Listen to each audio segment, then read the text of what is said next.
በስመ አብ ወወልድ ወመንፈስ ቅዱስ አሐዱ አምላክ አሜን። ሰላም የእግዚአብሔር ቤተሰቦች እንደምን አላችሁ? እንደምን አደራችሁ? አሜን። የአምላካችን የጌታችን የመድኃኒታችን የኢየሱስ ክርስቶስ ስሙ ከአጽናፍ እስከ አጽናፍ ከፀሐይ መውጫ እስከ ፀሐይ መጥለቂያ በፍጥረት አንደበት ሁሉ የተመሰገነ ይሁን። እንደ እግዚአብሔር ፍቃድ ዛሬ ይዤላችሁ የመጣሁት የህይወት ገጠመኝ ክፍል 83ኛ ነው። በክፍል 83 እጅግ በጣም ብዙ ትምህርት የምትማሩበት እንደሚሆን ተስፋ አደርጋለሁ። በክፍል 82 እህታችን ያቀረበችው በጣም ደስ የሚል አስተማሪ የሆነ በተለይ በውርጃ ጉዳይ ላይ ጸበል ያስወርዳል ብለው የሚያምኑ እናቶችን የሚገስጽ ከዛም አልፎ ተርፎ ደግሞ ጽንስ እንዲጨናገፍና ባል ሚስቱን ሚስት ባሏን ያለ ምክንያት ከመሬት ተነስተው እንዲጣሉ ሊያደርግ የሚችል የማን መንፈስ እንደሆነ የትኛው አይነት የቅናት መንፈስ እንደሆነ አብራርታ ተናግራለች። በዛ ገጠመኝ ውስጥ ደግሞ እድለኛ ሆነው አብዛኞቹ ቤተሰቦች ተጠምቀው ድነዋል። የሚገርማችሁ ገጠመኙን ከሰማችሁት በኋላ ማታውኑ ደውላችሁልኝ መምህር ይሄ ነገር የባሌ የሚስቴ ታሪክ ሳይሆን አይቀርም ብላችሁ መልእክት ያስቀመጣችሁልኝ ሰዎች አላችሁ። በጣም ተመሳሳይ የሆነ አንድ አይነት በሚመስል መልኩ እስክገረም ድረስ የሚገርም የሆነ ገጠመኝ ነግራችሁኛል። አዎ እንግዲህ የአብዛኛዎቻችን ታሪክ ነው ብዬ ስለማስብ መርጬ ይሄን ትውልድ ያስተምራል ብዬ ማስበውን እንዳይሰለች ራቅ አድርጌ በሁለት ሳምንትና በአንድ ወር ልዩነት ተመሳሳይ ታሪክ ያላቸውን ገጠመኞች እለቃለሁ። እንደገናም ደግሞ እህቶቻችን እንዲያቀርቡትም ወንድሞቻችን እንዲያቀርቡትም የምፈልግበት አንዱ ትልቁ ምክንያት የነሱን ቪው ፖይንት ወይም የነሱን የአስተውሎት ጥግ እንድትረዱ ስለምፈልግ ነው። ገጠመኝ ማቅረብ እፈልጋለሁ ብላችሁ የምታስቡ ሰዎች መምጣት ትችላላችሁ፣ ችግር የለውም። ገጠመኝ መቅረብ ይችላል፣ ግን በጣም ሰው ስለሚበዛና ብዙ ስራ ስላለብኝ ነው ሁላችሁንም ማስተናገድ ማልችለው። ይደርሳል። መልካም ቆይታ። ብረሪ ብረሪ ብረሪ ነፍሴ ሆይ ለጽድቅሽ ብረሪ፣ በሰማዩ መንገድ ጸባይሽን ግሪ። በክፍል 83 የህይወት ገጠመኝ ላይ በጣም ብዙ ሐሳቦች እናነሳለን። በተለይም ደግሞ ስሜታዊ የሆነ ተናዳጅ የሆነ ባል ያላችሁ እንዲሁም ቶሎ እርምጃ የሚወስድ ከዛ በኋላ እርምጃ ከወሰደ በኋላ ደግሞ የሚጸጸት ባል ያላችሁ ሰዎች ካላችሁ ይሄን ገጠመኝ እስቲ ጋብዙትና ግራና ቀኝ እንዲመለከት እናንተን እንዲረዳ ብዬን ያቀረብኩት። ከዛም ስሜታዊ ደግሞ የሆነች ሚስት ሳታመዛዝን ፊት ለፊት ያየችውን ነገር ብቻ በመወሰን እርምጃ የምትወስድ ሚስትም አለች። ለነሱም ይጠቅማል። በተዘዋዋሪ መንገድ አንጻራዊ ነው። ለወንድ ባቀርበውም ለሴቶች ባቀርበውም ለወንዶች ነው።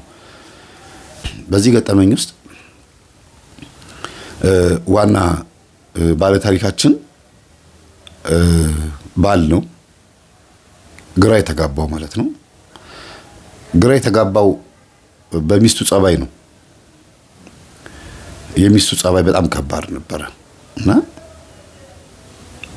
ያስጨንቃል። በርግጥ አንዳንድ ጊዜ የምትወዱት ሰው ጸባዩ ሲለዋወጥ ስታዩ ያላችሁ ፍቅር ባይቀዘቅዝም ባይቀንስም ግን ስለምትወዱት ወይም ስለምትወዷት ብቻ ታልፉት አላችሁ። አንዳንዴ ደግሞ ኃይለ ቃል ተናግራችሁ ይቅርታ ትላላችሁና በይቅርታ የሚታለፉ ነገሮች የሚበዙ ቢሆንም ግን ግራ እየተጋባችሁ ስለምትኖሩ ተደብቆ የማልቀስ ነገር አለ። በተለይ ትዳር ውስጥ ተደብቀው የሚያለቅሱ ከሆነ ትዳሩን እንዲፈቱት አይፈልጉም ወይም ሊያጡት አይፈልጉም። ባላቸውን ሚስታቸውን ማጣት ስለማይፈልጉ ግን ህመሙን ተሸክመውት ይኖራሉና እንዲህ አይነት ሰዎች በጣም ይጎዳሉ። በነገራችን ላይ ሲጎዱ ሰው አያቸውም እንጂ ይጎዳሉ፣ ግን ይጋለጣሉ። የሚጋለጡት ምንድነው? በስሜታቸው፣ በሁኔታቸው፣ ባላቸው ሞራል በመናም በቃ ብዙ ያን ያክል ላታዩባቸው ትችላላችሁ። በድን ነው የሚሆኑት። እየኖሩ ነው ግን በድን ናቸው። በሴትም በወንድ በኩልም አለ ይሄ ነገር። ወንድማችን ጋር ያለው ትልቁ ያየው ችግር ምንድነው? እሱ ራሱ ስሜታዊ ነው። ቶሎ እርምጃ የመውሰድ ባህሪ ያለበት። እንደገና ደግሞ ሲታገስ አንድ ቀን ችግር እንደሚፈጠር ይታወቀዋል። ታግሶ ፍሬያማ አይሆንም። የሚታገሰው በራሱ ለማጠራቀም ነው የሚመስለው። ችግሮችን አጠራቅሞ አንዴ ለማምጣት ነው የሚመስለው። አንዳንድ ጊዜ ትዕግስት እኮ ታግሳችሁ ፍሬውን መብላትም አለባችሁ። የታገሰ ሰው ፍሬውን ይበላል ይላል። ግን ብቻ እኔ እንጃ እኔ አላማረኝም ምናምን ትላላችሁ አይደል?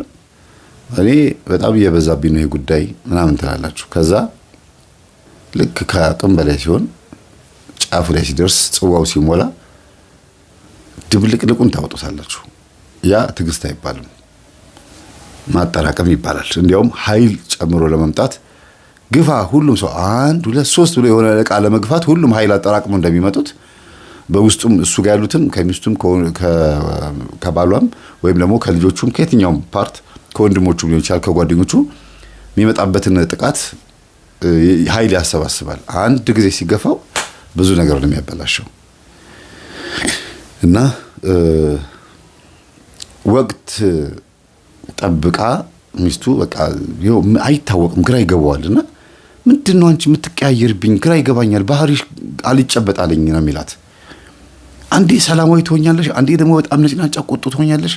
ምንድነው ይሄ ነገር ማለት ብሎ ዶክተር ሁሉ ጠይቋል። አይ ምናልባት ፔሪድ ላይ በሚሆኑበት ሰዓት ባህሪያቸው ሊቀያየር ይችላል። ጊዜ ኧረ እሷ ምን ሁሉ ጊዜ እንደዚህ አይነት ባህሪ ነው የምታሳየው፣ በቃ ጭራሽ ከዚህ ጋር የተገናኘ አይደለም። ከፔሪድ ጋር የተገናኘ ቢሆን ኖሮ እኔ ረዳት ነበር አለ። ለማንኛውም ሕክምና የሚያስፈልጋት ወይም ደግሞ ምክር አገልግሎት የሚያስፈልጋት ከሆነ አምጣት አለው። ከዛ እኔ ዶክተር ይፈልግሻል። እኔ አልታመምኩም አለችው። እኮ እኔ ስለታመምኩኝ እሱ የሚነግርሽ ነገር አለ አላት። ምን ሆነህብኝ ነው አለችው። እና በጣም እንደምትወደው ያውቃል፣ በጣም እንደሚዋደዱም ያውቃል እሱ ራሱ። እና ይዟት ሄደ። ጸጥ ብሎ ነው መኪና እየነዳ ይዟት ሄደው። ከዛ ዶክተሩ አንዳንድ ጊዜ ጸባይሽ ይቀያየራል፣ አንዳንዴ ደግሞ በጣም ጥሩ ሰው ትሆኛለሽ እና እሱ ልናወራ ነው የጠራውሽ አላት። ተመስገን። እኔ ደግሞ ምን ሆነብኝ ባለቤቴ ብዬ አለች። እና ትወጂዋለሽ አላት። አዎ እኔ እኮ ይገርመኛል እንዲህ አይነት ባህሪ ያላቸው ሰዎች በጣም ብዙ ሰዎች ይመጣሉ አለ። በቃ ስለዚህ ሴቶች ጋር የሆነ ተፈጥሮ አለ ማለት ነው። አንዳንድ ጊዜ ስሜታቸው ይዘበራረቃል፣ በማናውቀው መንገድ ይዘበራረቃል ብሎ ደምድሞት ነው ያባረራቸው ወይም ደግሞ ይሸኛቸው። ግን አስከፍሏቸዋል የካውንስሊንግ የምክር አገልግሎት። አንዳንድ ጊዜ ሴቶች እብዶች ናቸው ነው ነገሩ። እንግዲህ እሱ ልጅቷ አልተቀበለችውም። በሆነ ነገር ተጣላ ስናደድ ነው ብዬ እንዳላስብ ምንም ነገር ቀኑ ሙሉ ሰላም ውዬ ነው። ከዛ በኋላ ማታ ከባለቤት ጋር መጣላውና እኔ ራሴ እንቆቅልሽ ነው የሚሆንብኝ። በአመት ውስጥ ቢያንስ 2 ጊዜ 3 ጊዜ እንጣላለን አለችው። ከባድ ጸብ ነው የምንጣላውና እስካሁን በትዳር ላይ 7 አመት 8 አመት ቆይተናል። በአመት 3 እንጣላለን። በጣም በዛ ከተባለ ማነው አነሰ ከተባለ ጭቅጭቁ ምናምን ሳይቆጠር ማለት ነው። ሽማግሌ የሚገባበት ጣልቃ የሚገባበት ጉዳይ ነው የምነግራችሁ። እንጣላለን ብሎ ሲናገር ግን እንደው አፉ ላይ ሲተሰሙት ቀላል ይመስላል። ቪዲዮውን ስታዩት ደግሞ ትደነግጣላችሁ። ጸባቸውን ስታዩት በጣም ከባድ ነው። ዱላ ቀረሽ በቃ የማያውቁትን ማለት ሰው ሊያውቀው የማይገባው ሚስጥር ሁሉ እየተማዘዙ ሽማግሌ ፊት የመነጋገር ነገር ነው።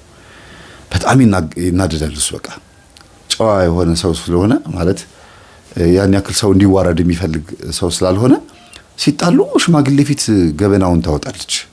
ለብቻቸው ያደረጉትን ነገር ያወራትን ሚስጥር ምናምን ሽማግሌ ፊት ታወጣለች እና በጣም ያዝንባታል። ለምኑ ስላገባት ቆንጆ ስለሆነች አይደለም ስለሚያፈቅራት ነው። በቃ እንዲሁ አንዳንድ ጊዜ አንዳንድ ጎረምሶች እንደ ጀግንነትና እንደ ስኬት እንደ ሂሮ እንደ አንድ ጥሩ ስኬት የሚቆጥሩት ምንድነው ያፈቀሯትን ሴት ማግባት ነው። ግን ያፈቀራትን ሴት ማግባት ስኬት አይደለም። ስኬት የሚባለው ያፈቀርካት ሴት ምን አይነት እንደሆነች አውቆ በደካማ ጎኗ በኩል ለመደገፍና ለማገዝ መሞከር ነው ስኬት ብዬ የማስበው። ወይም ደግሞ ያፈቀርሽውን ወንድ ስታገቢው ከነምናምኑ ስለሆነ የምትቀበዩ አፍቀርዋለሁ ብለሽ ስለምታስቢ ካፈቀርሽው ደግሞ ልትሞችለት ስለሆነ ባህሪውን አጥርቶ ደካማ ጎኑን በፍጹም አለማጉላት፣ እንዲናደድ አለማድረግ፣ ጠንካራ ጎኑን ደግሞ ማጉላት፣ ያን ነገር አፕሪሺየት ማድረግ እስከ ጊዜው ድረስ ቢያንስ። ከዛ ደግሞ ሕፃን ከሆነ ባህሪው ትልቅ ሰው ሆኖ ፂማሙ አቡሽ ከሆነብሽ ወይም ደግሞ አባባ አቡሽ ከሆነብሽ ከልጆችሽ እኮ ማሳደግ ነው። ታግሰሽ በረከት ታገኝበታለሽ። ሌላ ምንም ነገር የለም። እና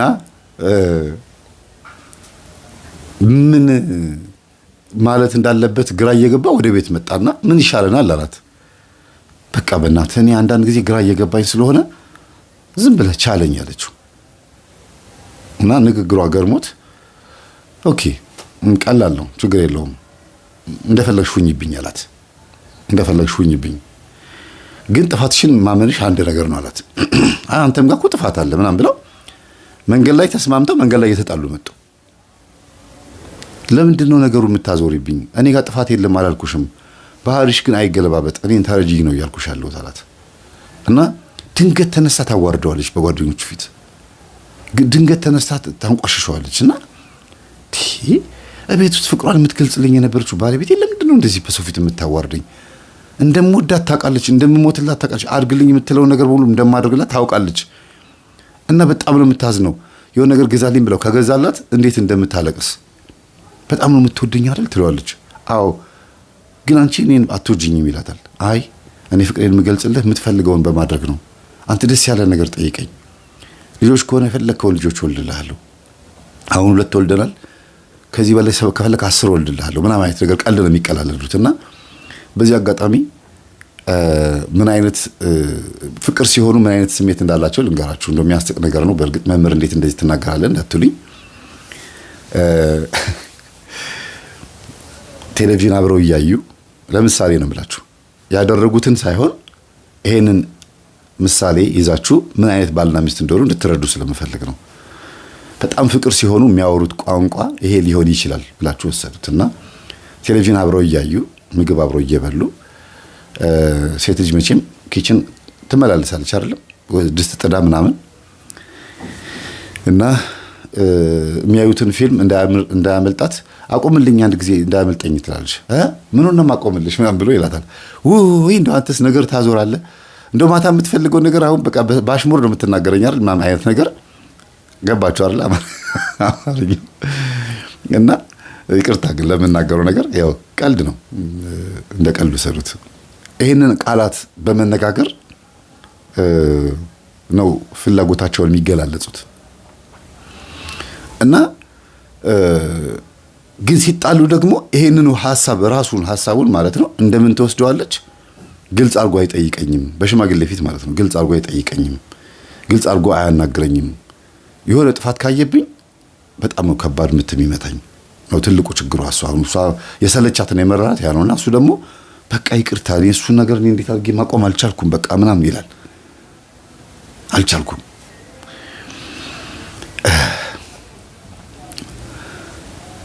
አንድ ጊዜ ምን ተፈጠረ? ከባዱ ጸባቸው ማለት ለመጨረሻ ጊዜ የተለያዩበትን ጸባቸው ልንገራችሁ። እኔ ጣልቃ እንድገባ የተፈለገበት ምክንያት ማለት ነው ካውንስሊንግ የምክር አገልግሎት የምሰጥበት ወቅት ነበረ እና የዛን ጊዜ ደግሞ አልተመቸኝም። ጊዜ አጠረኝና ይቅርታ ብዬ ካውንስል ማድረጋቸው ወይም ደግሞ የምክር አገልግሎት የምሰጣቸው ሰዎች ሸኝቼ አንድ ጉዳይ ነበረኝ፣ ስብሰባ ጉዳይ ነበረኝ። እዛ ሄጄ በጣም ተጨናንቄ ጉዳዩን እስከመፈጸም ድረስ ሌላ እናንተ የምታዳምጡትን ቪዲዮ ኤዲት እያደረኩ ነው። በዛ ሂደት ውስጥ ባልና ሚስት ጸብ ላይ ናቸው፣ ድብድብ ላይ ናቸው። የሚገርማችሁ እኔ ስብሰባው ላይ እኔ ራሴ ተጨናንቄያለሁ። ለመጀመሪያ ጊዜ ቴክስት ተላከልኝ እና ቴክስቱ ምን ይላል? እንግዲህ ይሄ ገጠመኝ በአጠቃላይ በቴክስት ያለቀ ገጠመኝ በሉት። እንደው አንድ ጊዜ ብቻ ነው በአካል ያወራኋቸው።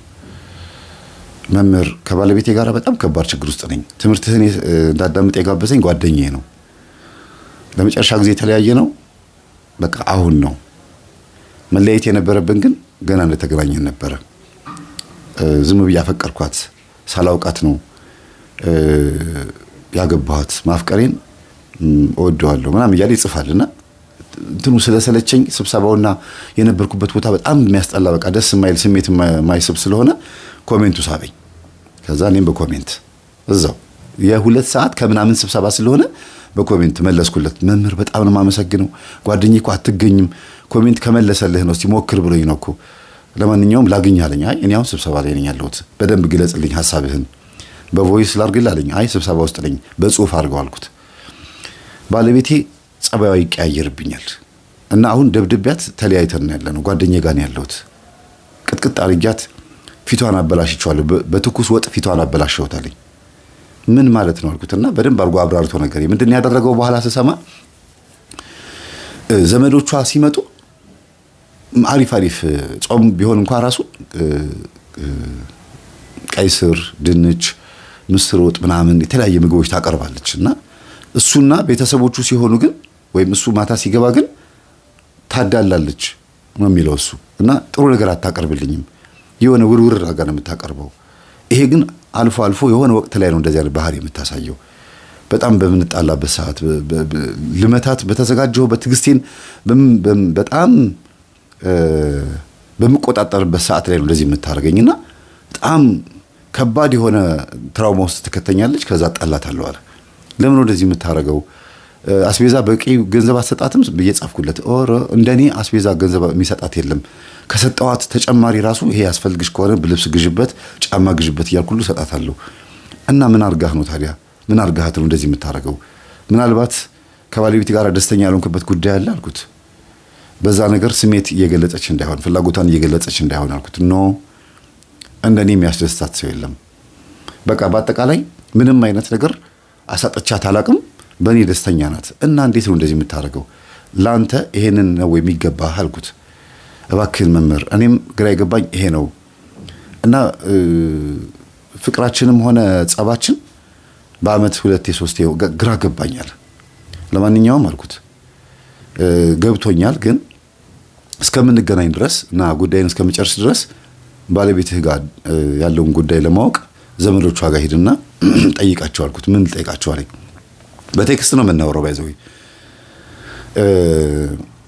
በምን ወቅት እንደሚነሳባት የምታውቅ ከሆነ አክስቷ፣ እናቷ፣ አጎቷ ቤተሰቦቿ ጋር ደውልና ወይም በቅርብ ያሉ ቤተሰቦቿ ጋር ደውልና በተለይ እህቶቿ ጋር እህትና ወንድሞቿ ጋር ደውለህ ተመሳሳይ አይነት ነገር መኖሩን ቼክ አድርግ። ስሜታዊ የሚሆኑበት ወቅት ቢጣሉበት ወቅት አንድ አይነት ከሆነ ከእህቶቿ ጋር እናትህም የሚነግሩህ ነገር ካለ በተለይ ያ ወቅት ህዳርና ሰኔ እና ደግሞ መስከረም እንደዚህ አይነት ወቅቶች ከሆኑ መልሰ ደውል ማነው ቴክስት አድርግልኝ አልኩትና በጣም ነው የሚገርመው መምህር በትክክል አግኝተዋል ቀኑን አለኝ። ምንድነው እሱ ወር አለኝ።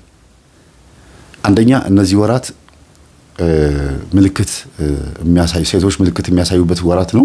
ያም ባዕድ አምልኮ የሚያመልኩ ቤተሰቦች ልጆች ናቸው እንደዚህ አይነት ምልክት የሚያሳዩት ኃይለኛ ይሆናሉ።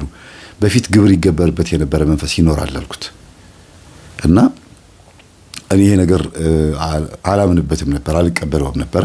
እስቲ ሞክራለሁ ጠይቃለሁ አለኝ።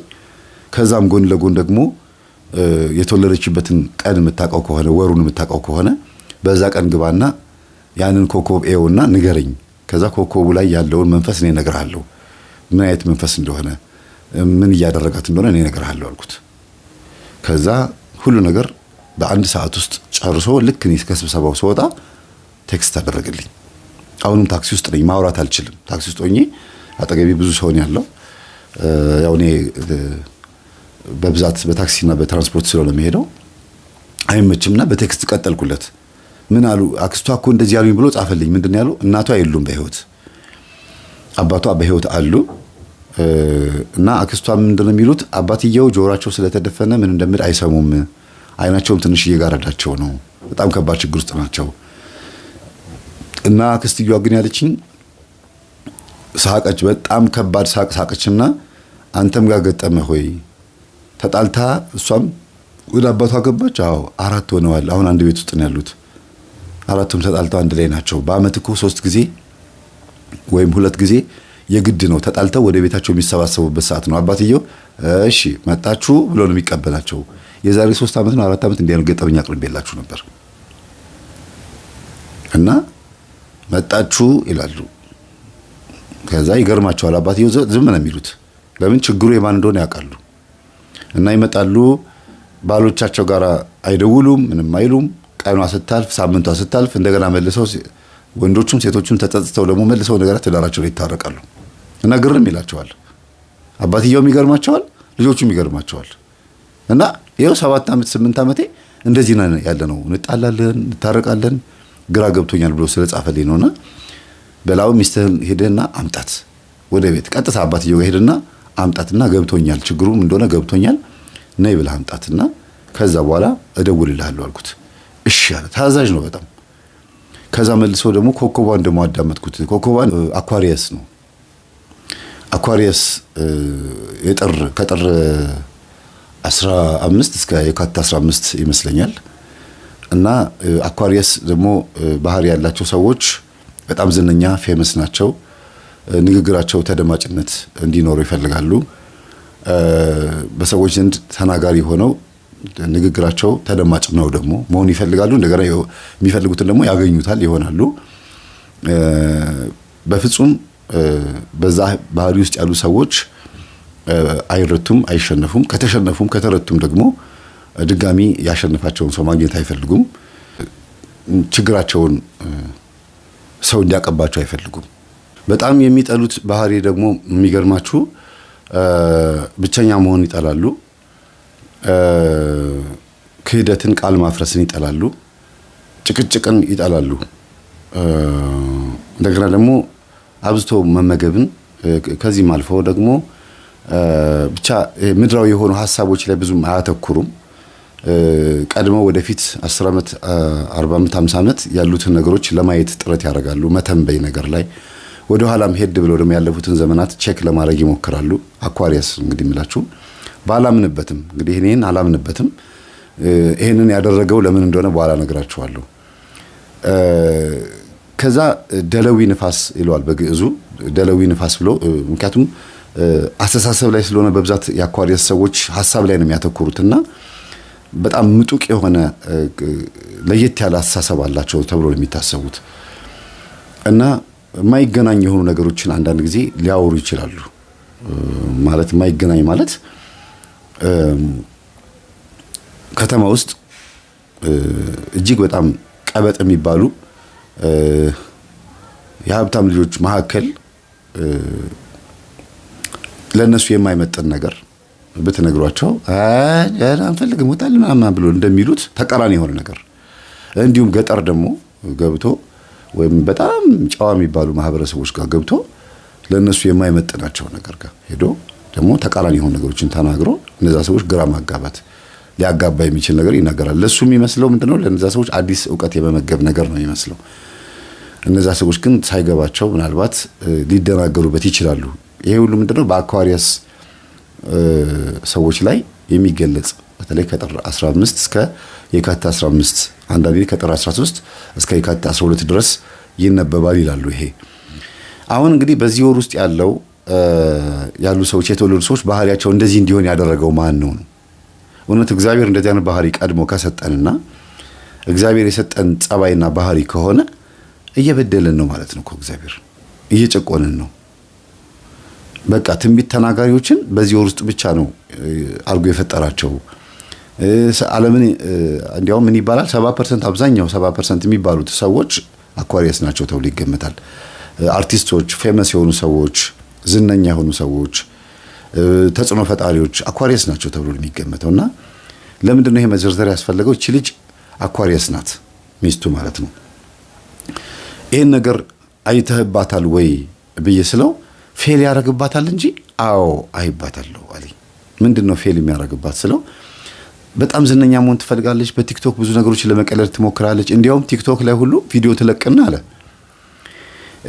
እኔና እሷ ተጣልተን አብረን እንዳለን አስመስላ ቪዲዮ የሰራችበት ሁኔታ ሁሉ አለ። ያ ምንድነው? ተጣልታለች እንዳትባል፣ ተፋታለች እንዳትባል ለየት ያለ ቪዲዮ ሰርታ አያትና ግን እኮ ትወደኛለች እቺ ልጅ። አሁን ይሄ የሰራችው ቪዲዮ እኔ አብሬያት እንደሆንኩ አስመስላ የሰራችውና ገበናው እንዲታወቅባት አትፈልግም። ታዲያ እንደዚህ ከፈለገች ለምን ሽማግሌ ፊት ታዲያ ታዋርደኛለች? ሽማግሌዎች ፊት ወይም ትልቅ ሰዎች ፊት ለምንድነው እኔ ያላደረኩት ነገር ያደረግነውንም ቢሆን እንኳን ለምንድነው የምታወራው ብሎ በጣም ይጸጽተዋል፣ ይሰማዋል በጣም እና ዝነኛ የመሆን ፍላጎቷን ይሰብር። ሌላው ተምራለች፣ ምሁር ናት፣ በትምህርቷ አሪፍ ናት። ግን የቤት እመቤትነት ይዟት ቤት ተቀምጣለች። በነገራችን ላይ ልጅን ማሳደግ በራሱ አንድ ራሱ ትምህርት ይጠይቃል። እኔ አሁን ያየሁት ትልቁ ነገር ይሄን ነውና ልጅን ትውት ማድረግ ነው የሚባል ነገር አለ። ጥሩ ነው። ልጅን ትውት ማድረግ አሪፍ ነው። ይሄ ምንድነው ትኩረት ያለ ማድረግ ሰፍ ማለት ጥሩ አይደለም። ሁሉን ነገር እንደሆነች ጨረት ስትወጣበትም ጭምር መንሰፍሰፍ አስፈላጊ አይደለም ይባላል። ትክክል ነው። ግን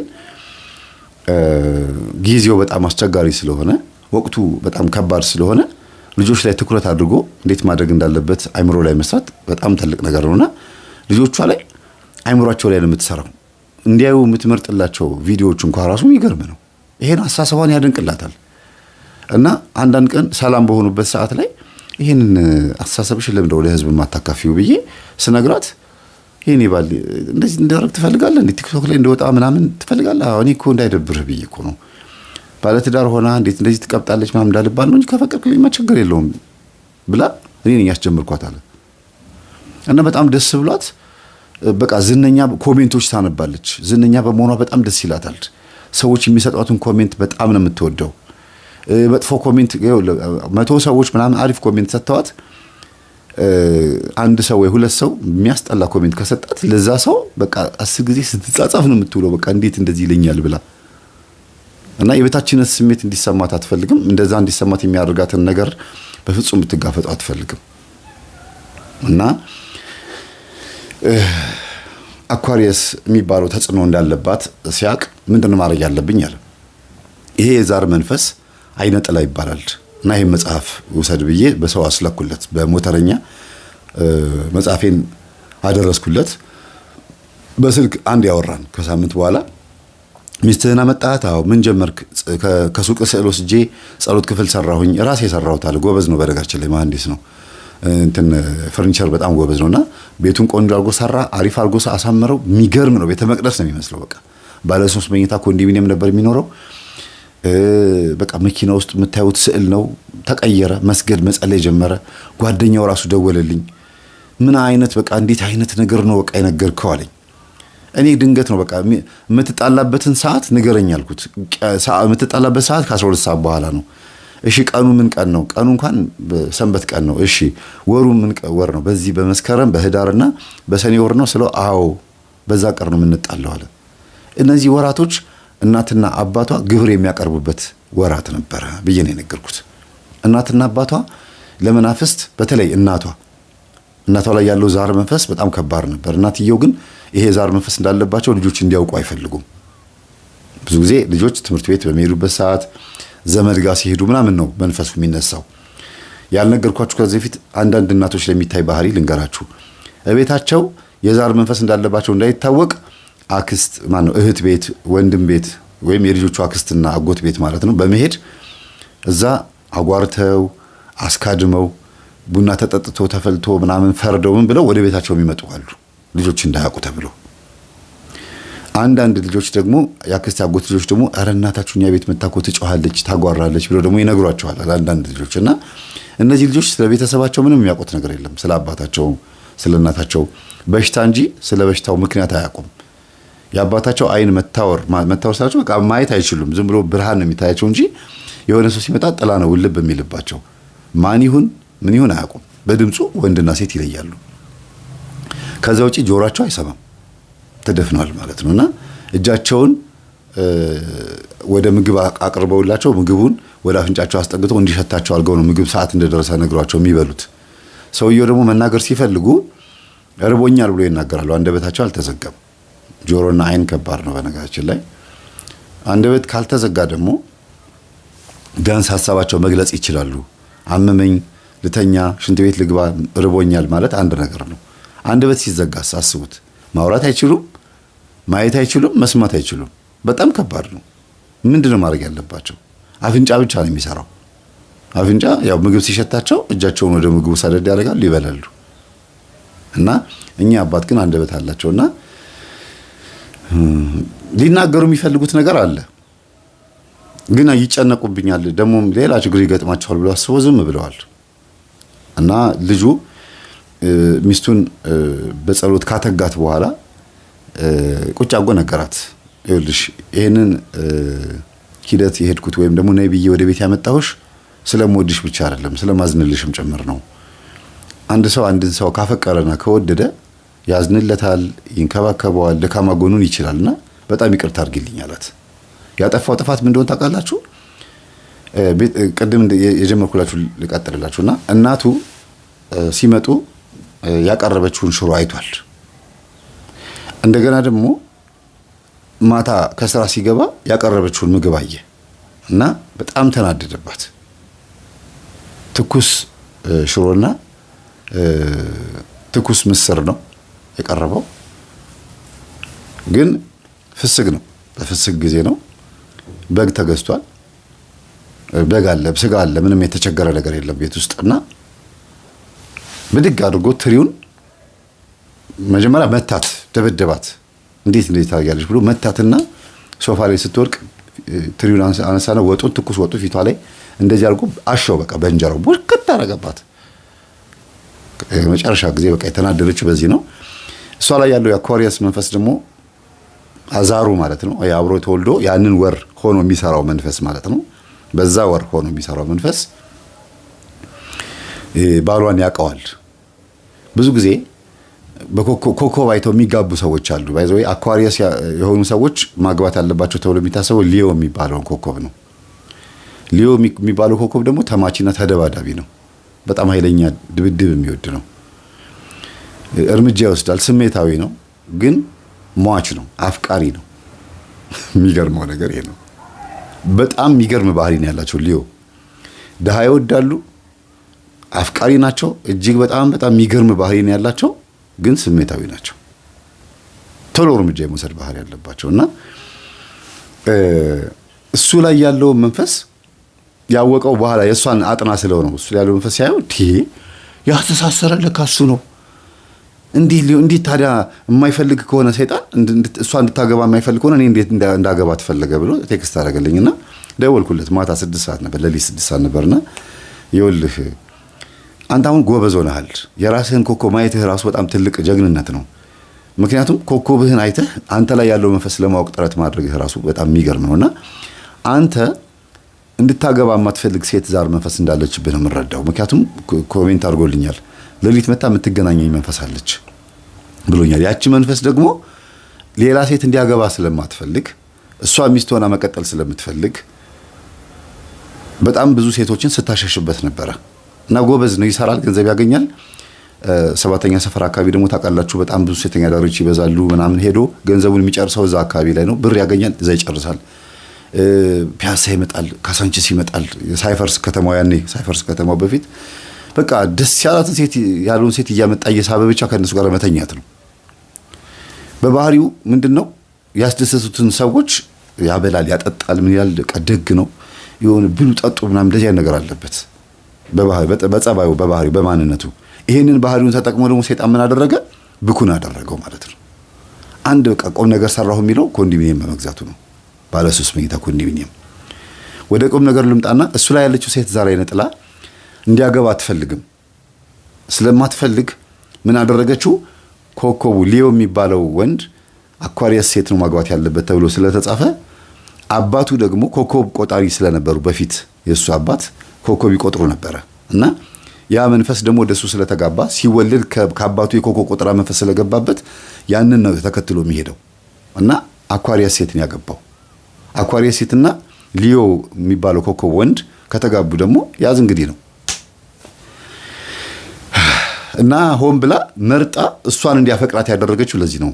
እንዲህ አይነት አኳሪየስ ሴት ያለችዋን ሴት ፈልጋ አይነጥለዋ ራሷ ማወቋ ምን ያህል አጋንንት ህገ መንግስት እንዳላቸው እዚህ ማወቅ ትችላላችሁ። ለዚህ ነው ክርስቶስ አንተ አጋንንትን የምታወጣው በአጋንንት አለቃ ነው ሲሉት ፈሪሳውያን አጋንንትን አያስወጣውም፣ ሰይጣንን አያስወጣውም፣ ሰይጣንን ካስወጣው መንግስቱ አይጸናለትም ብሎ ሰይጣን በዚህ ምድር ላይ መንግስት እንዳለው ተናገረ ክርስቶስ። መንግስት ካለ ደግሞ ህገ መንግስት አለ። ህገ መንግስቱ ደግሞ አውደ ነገስት ነው። ለምሳሌ ይሄ አውደ ነገስት ቢሆን ይሄ መጽሐፍ አይደለም፣ በርግጥ አውደ ነገስት ቢሆን በዚህ መሰረት ሰዎች ህይወታቸውን የሚመሩ ከሆነ አጋንንትን ውስጣቸው ሆኖ የሚያኖራቸው ማለት ነው። ስለዚህ ሰይጣን መንግስት ካለው ህገ መንግስት አለው። አስቡት፣ አይነ ጥለዋ ጸበል ቦታ ስትያዝ ምን ብላ ልትለፈለፍ እንደምትችል ፈልጌ እኔ ከዚች ሴት ጋር ያገናኘሁት ፈልጌ ነው እኮ የምትለው። እኔ ነኝ ሆን ብዬ ያጋባሁት እና ታዲያ እኔ ሚስቱ እያለሁኝ እንዴት ሌላ ያገባል? ላግባ ብሎ ሲያስጨንቀኝ ማግባት እንደሚፈልግ ልቡን ሳቀው፣ አይምሮውን ሳነበው አጋባሁት። ደግሞ አይነ ጥላ ናት እሱ ላይ ያለችው ሊዮ ሆና አይነ ጥላ ነች። በነገራችን ከዋክብት አጋንንት ናቸው። ከዋክብታቸው ይሄ የሚታይ ኮከብ አይደለም። ኮከብ ቆጠራ ላይ ያሉት በወራት ውስጥ ያሉትን ነው የምላችሁ።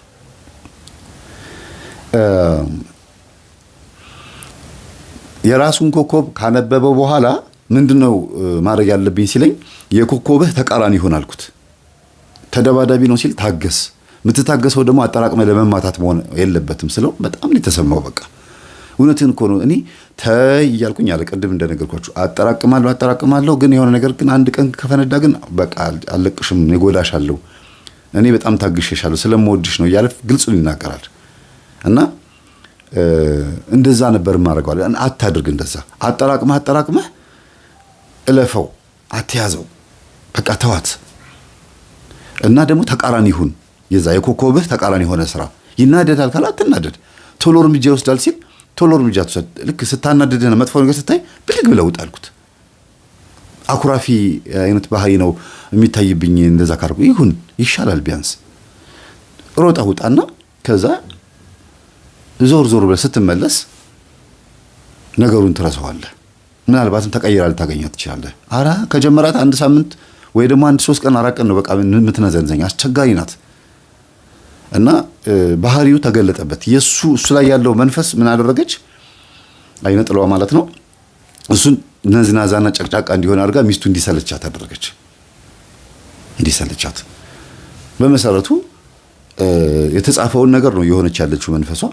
ግን ደግሞ እንደ ባል ያገባችሁ ከሆነች ኮከቡን ራሱ በተግባር የምትፈጽምበት መንገድ በራሱ እንደ ሚስት ሆና ነው የምትተውነው። እና በፍቅር እንደሚወዳት አስመስሎ ነው የሚመታት። ግን እሱ ውስጥ ያለችው አይነ ጥላ ነች። እሷን ልህ የምትወጣበት ውጪልኝ ከዚህ ቤት ነው፣ አልፈልግሽም፣ ላይሽ አልፈልግም። ለምን ልጅ ሰጠሽው? ለምን ጥሩ ህይወት እንዲኖር ፈቀድሽለት?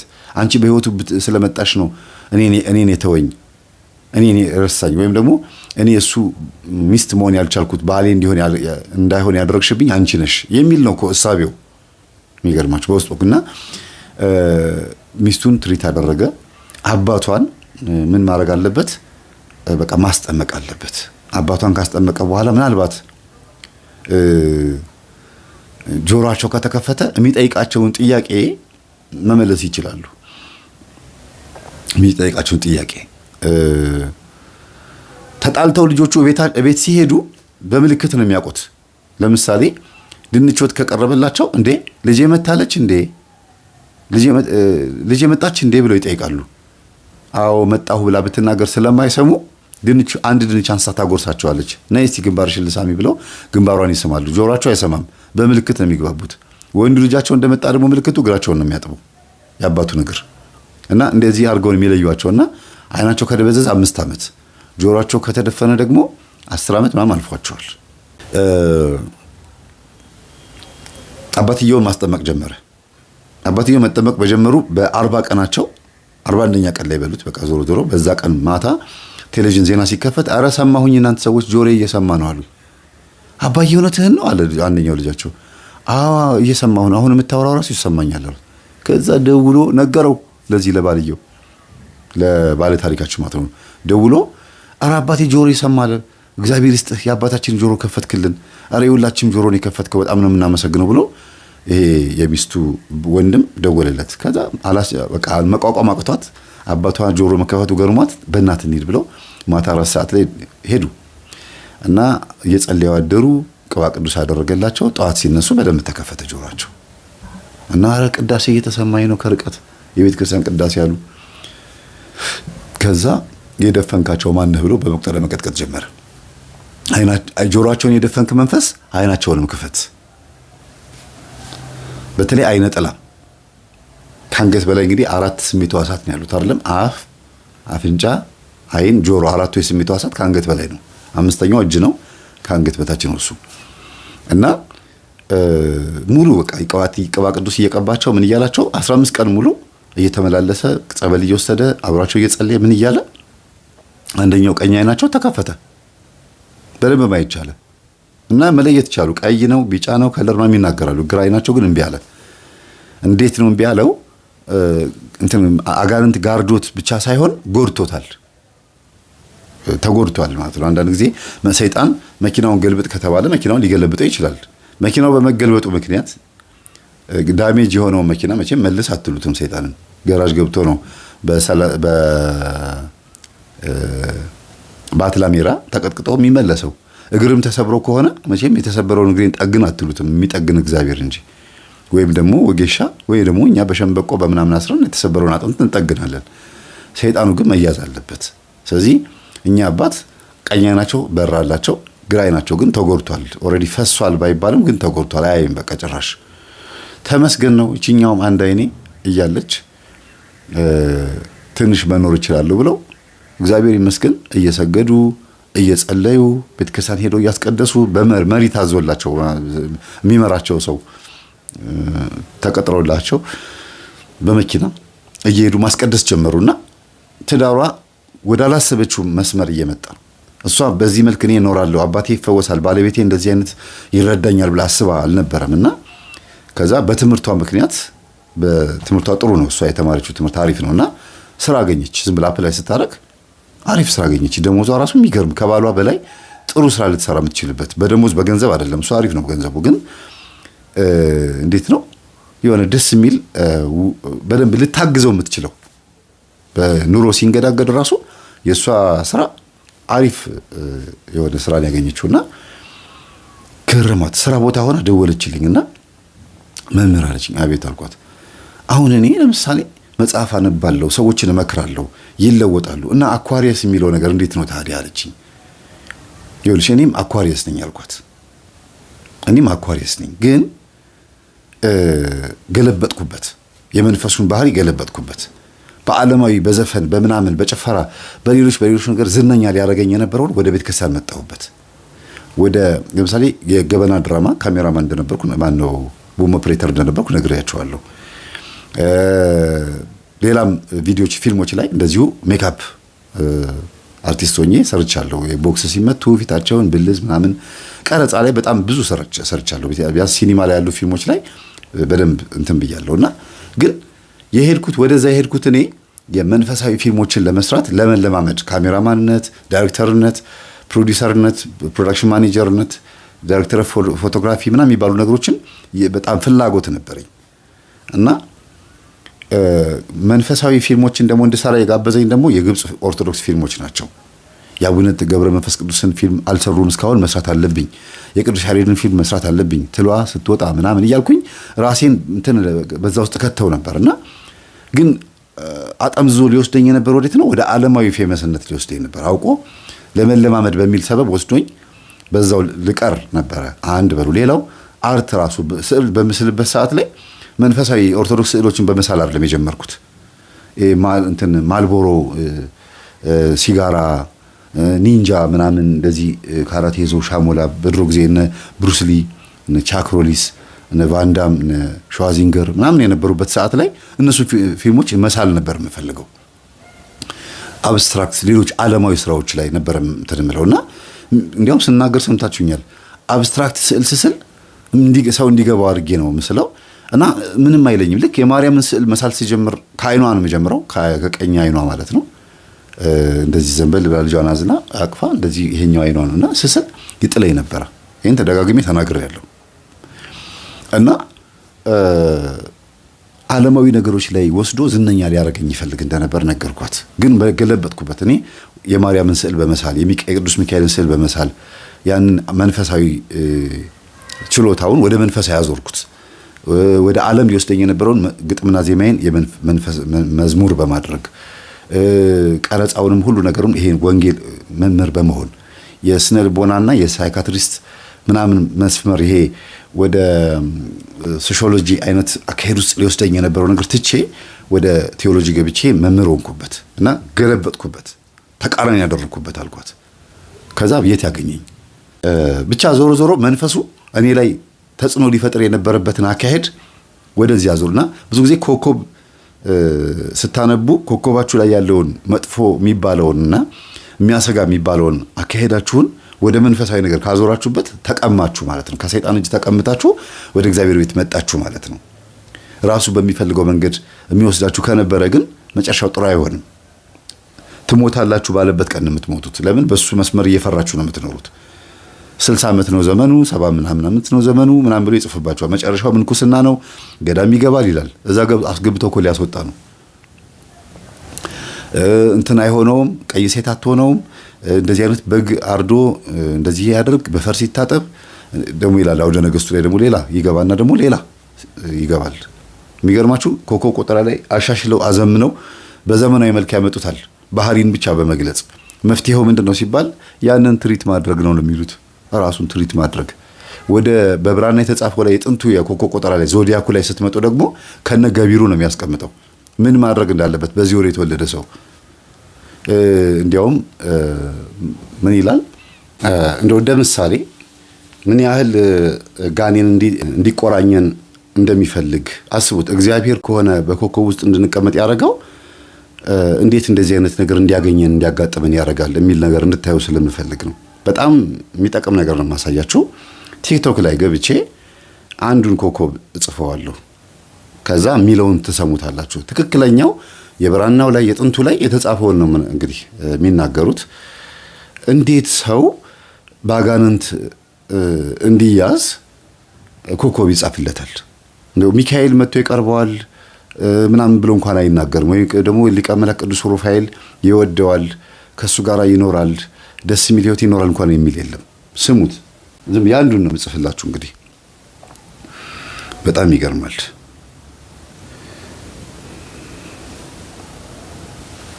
ተኛ ኮከብ ሰውር መሬት። ኮከቡ በግንቦት በሁለት ቀን በደቡብ ይወጣል። ቀይ ነጭ ቦታ ይወድለታል፣ እርሻ ይሆንለታል። ነጭ ፍየል ይረባለታል። የመቃብር ጋኔን ይጻረረዋል፣ በልቡ ይገባበታል። በጥቅምት በሰኔ ወደ ቆላ ሀገር አይሂድ፣ መቅሰፍት ያስፈራዋል። በዘመነ ማርቆስ ወበማቴዎስ ይጠንቀቅ። በዕድሜው እኩሌታ ችጋርና ሐዘን አያጣውም፣ በኋላ ግን ሀብታም ነው። በተወለደ በዓመቱ ከወንዝ ዳር ከዛፍ ስር ጋኔን ይመለከተዋል። በ30 ዓመቱ ይታመማል። በ40 ዓመት በ70 ዓመት በልቡ ገብቶ ያሳብደዋል። መድኃኒት አስቀድሞ ወንጌል ማርቆስን ጌርጌሱንን ያዝ። አጹረ መስቀል ማይሰራ አጋንንት ያዝ። አስከሬን አይቅረብ፣ ሬሳ አይከፍን ወይም አይገንዝ። ወዙን ለሌላ ይስጥ፣ የሌላ አይልበስ። የመቃብር ቆሮጮ የመብረከስ ሁለተኛ። ይሄን ይመስላል። እንግዲህ ምን ትላላችሁ አሁን ይሄን ስትሰሙ? በጣም እኮ የሚያሳፍር ነገር ነው። አንደኛ ነገር እግዚአብሔር እንደዚህ አይነት ህይወት እንድንኖር ነው ወይ የፈጠረን? ወደዚህ ዓለም ያመጣን፣ ደሙን ያፈሰሰልን፣ ስጋውን የቆረሰልን፣ ዋጋ የከፈለልን፣ ቤዛ የሆነን ኢየሱስ ክርስቶስ ስሙ ለስም አጠራሩ ክብር ምስጋና ይግባውና እንዲህ አይነት ህይወት እንድንኖር ነው እናታችን ማህፀን ውስጥ ያስቀመጠንና በ40 በ80 ቀን እንድንጠመቅ ያደረገን። በተወለድን በ2 ዓመት ወይም በሁለተኛ ቀን ላይ ጋኔን መጥቶ እንዲቆራኘን ነው። በመሰረቱስ ይሄ ነገር ለኢትዮጵያ ኦርቶዶክስ ተዋሕዶ ቤተክርስቲያንስ ወይም ደግሞ ለኤርትራ ኦርቶዶክስ ተዋሕዶ ቤተክርስቲያንስ ይመጥናታል? ለክርስቲያንስ ይመጥናል? ይሄ ራሱ ለአንድ ክርስቶስ ለሞተለት ለአንድ እድለኛ ለሆነ ገነት መንግስተ ሰማያት ለተዘጋጀለት ሰው ይሄ ነገር ይመጥነዋል? አያችሁ፣ እንደዚህ የተጻፈው ለምንድን ነው? ይሄ የሚያነበው ሰው ወይም ደለዊ ነፋስ ማን ነው ስውር መሬት ተብሎ በሚጠራው ኮከብ ውስጥ ያለው መንፈስ ማለት በዚህ ወር ውስጥ የተወለዱ ሰዎችን የሚቆራኝ መንፈስ ይሄ የተጻፈውን ነገር ሆኖ ስለሚተውን ነው። እስቲ እንስማው ድጋሚ እያብራራው ልሂድ። ትንሽ ታገሱኝ። ኮከብ ሰውር መሬት። ኮከቡ በግንቦት በሁለት ቀን በደቡብ ይወጣል። ቀይ ነጭ ቦታ ይወድለታል። ቀይ ነጭ ቦታ ይወድለታል። እነዚህ ነገሮች ቀድሞ የሚሰጣው የሚሸልመው ነው ማለት ነው። እኔ በቃ የምወደው ይሄንን ነው ብላችሁ እናንተ የምትደመድሙት ከለር አለ አይደል? በቃ እኔ እንትኔ የምወደው ስሜቴ ይሄ ነው ትላላችሁ። ያንን እዩት። ይሆንለታል። ነጭ ፍየል ይረባለታል። የመቃብር ጋኔን ይጻረረዋል። የሰማችሁ ነው። የመቃብር ጋኔን ይጻረረዋል። የመቃብር ጋኔን ይጻረረዋል ማለት እንግዲህ ከልከሊዮስ የሙት መንፈስ ከልከሊዮስ የሚባለው ሰይጣን እንዲለክፈው ያዘጋጀው ነፍስ ናት ማለት ነው። እንግዲህ ይሄ ልጅ በዚህ ወር ስለተወለደ ብቻ ሆን ተብሎ ወደ መቃብር ቦታ እንዲወሰድ በውስጥ ያለው ዛር መንፈስ ይገፋፈዋል ማለት ነው። ከእናት ከማፀን አብሮ የተወለደው መንፈስ ያን ያደርጋል። ለምን? መለከፍ ስላለበት። እንዴት ነው የመቃብር መንፈስ የሚጻረረው? ለምን? በዚህ ወር ስለተወለደ ለምን የመቃብር መንፈስ መጥቶ ይሄንን ልጅ ያዘው? ይሄ ህገ መንግስት ነው፣ የሰይጣን ህገ መንግስት ነው ማለት ነው። እንደዚህ እንዲሆን ስለተፈለገ ነው። ገና ከማህፀን ጀምሮ መያዝ ስለፈለገ ነው። ዛር ለመኖሩ ትልቁ ምልክቱ አንዱ የኮከብ ቆጠራ ነው። ዛር የለም ብላችሁ የምታስቡ ሰዎች እንግዲህ ዛር ለመኖሩ ትልቁ ምልክቱ ይሄ ነው። አንዱ ገና እንደተወለደ እድሉ ተጽፎ ነው የሚወለደው ማለት ነው። ሰው ግን እንደዛ ነው። ይገርማል። ይህን ይጻረረዋል፣ በልቡ ይገባበታል። በጥቅምት በሰኔ ወደ ቆላ ሀገር አይሂድ። በልቡ ይገባበታል ነው የሚለው። እንግዲህ በልብ የሚገባው ቡዳ ነው። ብዙ ጊዜ ስናገር ሰምታችኋል። ልብ ላይ የሚቀመጥ ብዙ ጊዜ የቡዳ መንፈስ ነው፣ ፊት ላይና ልብ ላይ እቺን ፓርትና ይሄን የሚይዘው ልቡ ላይና ገና በልጅነቱ ያ ጋኔን የሚያገኘው ከሰው አይን ነው ማለት ነው። ያዩታል ሰዎች በአራስነት ጊዜ አይተውት ይለክፉታል ማለት ነው። ይለከፋል ይሄ ልጅ። በደንብ አዳምጡ። እንግዲህ ገና ከህፃነት ጀምሮ ተለክፎ የሚያድግ ያልታደለ ጽንስ ነው ማለት ነው። የሚገርም ነው። ይገባበታል። በጥቅምት በሰኔ ወደ ቆላ ሀገር አይሂድ። ለምን? በጥቅምት በሰኔ ወደ ቆላ ሀገር አይሂድ። ምክንያቱ ምንድን ነው? በዛ ሰዓት የሚገርማችሁ እሱ ውስጥ ያለው መንፈስ የለከፈው መንፈስ ማለት ነው ወደዛ ሀገር ከሄደ ይሄ ሰው ተሳስቶም ከሄደ ለመለከፍ ምልክትም እንዲሆነው ነው፣ ጥቃትም እንዲደርስበት ግብርም እንዲያገኝ ነው። አንድ ሁለተኛ ነገር ደግሞ ትእዛዝ እንዲያከብር ነው። ትእዛዝ እንዲያከብር ማለት እሺ ብሎ በዚህ ወር ካልሄደ ለአጋንንት ተገዢ ነው ማለት ነው። ለዛ ኮከብ ባሪያ ሆኗል ማለት ነው። በቃ እንደዚህ ብሎኛል፣ እድሌ ተጽፏል፣ እድላችሁን ተቀብላችሁ ትቀመጣላችሁ። እድል የሚባል ነገር የለም በመሰረቱ። ግን በቃ ይሄ እኔ እጣ ፈንታዬ ነው፣ የተፈጠርኩት እንደዚህ እንድኖር ነው ብሎ በዛ ሂደት ውስጥ ይኖራል። ይሄ ማሳያ ነው። ከልጅነት ጀምሮ በጥቅምትና በህዳር ወር ላይ ወደ ቆላ መስመር ካልሄደ ቀጣይ ደግሞ በዚህ ወር ለምሳሌ በ60 ዓመቱ በ70 ዓመቱ ይሞታል፣ እንደዚህ ይኖራል ብሎ የተጻፈውም ነገር ተቀባይነት ይኖረዋል ማለት ነው። እንደዛ ሆኖ ነው የሚሞተው ማለት ነው። የትእዛዝ አክባሪነት ማሳያ ምልክቶች ናቸው እነዚህ። እሺ ብሎ በዛ ወር እቤቱ ይሰበሰባል፣ ይቀመጣል። ማሳያ ነው የተገዥነት። መቅሰፍት ያስፈራዋል። በዘመነ ማርቆስ ወበማቴዎስ ይጠንቀቅ። በእድሜው እኩሌታ ችጋርና ሐዘን አያጣውም። አሁን የዘመነ ማቴዎስና ዘመነ ማርቆስን ጠቀሰ። በእነዚህ ጊዜ ይጠንቀቅ አለ እና በዚህ ጊዜ ላይ የሚመጣበት አንድ የሆነ ነገር አለ ማለት ነው። ሲመጣ አው ተጽፎ ነበር እኮ ብሎ ነገሩን እንደ አዲስ ነገር አይቀበለውም፣ ወይም ደግሞ አይደነግጥበትም። ተጽፏል፣ በቃ እጣ ፈንታዬ ነው ምን ላድርግ ብሎ ይቀበለዋል ማለት ነው። ይጠንቀቅ ነው ያለው። እንዴት የሚጠነቀቀው ግን አልተጻፈም። ለምሳሌ ተጽፎም እንኳን ቢሆን ትእዛዝ አክባሪ ሆነ ማለት ነው። ግን ይጠንቀቅ ነው የሚለው። እቤት ተቀምጦ ነው የሚጠነቀቀው። ሰዎች መጥተው ሊጣሉት ሲሉ ባለመጣላት ነው ወይስ ሊገሉት ሲሉ በመበቀል ነው? አይታወቅም። ይጠንቀቅ ነው የሚለው። ስለዚህ ምን አዘጋጅቶለታል? የሚገለው የሚያጠቃው ነገር አዘጋጅቶለታል ማለት ነው። መቼም እግዚአብሔር አይደለም የሚመጣበት። እሺ እግዚአብሔር ከሆነ ይጠንቀቅ የሚለው በዘመነ ማቴዎስና በዘመነ ማርቆስ ለምን እንደዚህ እንዲሆን ፈለገ እግዚአብሔር? አያችሁ፣ በዚህ ወር እንዲጠነቀቅ ለምን ፈለገ? በዛ ወር ምን ይመጣበታል? መቼም የሚጠብቅ አምላክ አይደል እንዴ ያለን? በሌላው ቀንስ፣ በሌላው ወራትስ፣ በዘመነ ሉቃስና በዘመነ ዮሐንስስ ምንም ችግር አያጋጥመው ማለት ነው። አያችሁ፣ እንዲህ አይነት በጣም ከባድ የሆነ ቆሻሻ የሆነ ጽሑፍ ተጽፎ ሰው በዚህ ኮከብ ውስጥ ነው ያለው፣ በዚህ አይነት ኑሮ ውስጥ ነው ያለው። ይሄንን ህይወት እየኖሩት ያሉ ሰዎች አሉ፣ ተቀብለውት ማለት ነው። በኋላ ግን ሀብታም ነው፣ ሐዘን አያጣውም። ሰፍት ያስፈራዋል። በዘመነ ማርቆስ ወበማቴዎስ ይጠንቀቅ። በእድሜው እኩሌታ ችጋርና ሐዘን አያጣውም። በእድሜው እኩሌታ ማለት እንግዲህ 60 ዓመት ከሆነ የሚኖረው 30 ዓመት ላይ፣ 80 ዓመት ከሆነ የሚኖረው ደግሞ 40 ዓመት ላይ እኩሌታ ሲባል ያ ነው እንዲኖር የተፈቀደለት እድሜ ላይ ችጋር አያጣውም ማለት። ያ ማለት አዘጋጅቶለት በዛ ጊዜ ኪሳራ እንዲገጥመው አዘጋጅቷል እንጂ እኔ አሁን ደህና ኑሮ እየኖርኩ እያለ ጥሩ ልጆቼም እኔም በቃ ጥሩ እየኖርኩ እያለ ስለተጻፈ ብቻ ልክ 80 ዓመት ከተፈቀደልኝ 40 ዓመቴ ላይ እንግዲህ 80 ዓመት ምኖር ከሆነ 40 ዓመቴ ላይ ስለተጻፈ ብቻ ሀብት ንብረቴ ሁሉ ነገሬ ከስርስር ብሎ ችጋር ይመጣብኛል ማለት ነው እንዴ? ለምን እንደዛ ፈረደብኝ እግዚአብሔር? ያ ችጋርስ እንዲመጣ ለምንድን ነው በዚህ ህይወት ውስጥ የኖርኩት? እኔስ እንደዛ እንደምን ተጽፎብኝ መጣሁ ወደዚህ ምድር ላይ? እንዴ ስኬታማ ሆኜ እኮ እየኖርኩ እያመሰገንኩ ነው። እሺ እግዚአብሔርን እያመሰገንኩ እየጸለይኩ እየሰገድኩ ወይ መልካም ኑሮ እየኖርኩ እያለ ይሄ ነገር እስከመጣ ግን ኮከቡን የሚቀበል ማምን ከሆነ አያችሁ ችግሩ እዚህ ጋር ነው። ብዙ ሰዎች መንፈሳዊ ናቸው፣ ቤተክርስቲያን ይከታተላሉ፣ ግን በኮከብ ቁጥር ያምናሉ። ጥሩ ናቸው፣ የቤተክርስቲያን ነገር ይወዳሉ። ይሄን ራሱ ይሄንን እንትን የለቀቀው ራሱ ይሄ ኮከብ ንባብ የለቀቀው ሰው ራሱ ምናልባት መንፈሳዊ ነኝ ብሎ ያስባል፣ አገልጋይ ነኝ ብሎ ሊያስብ ይችላል፣ ካነጋገሩም ካተራረኩም። ግን በኮከብ ያምናል። ስለዚህ በህይወቱ ላይ የሚመጣው ነገር አምኖ ይቀበላል ማለት ነው።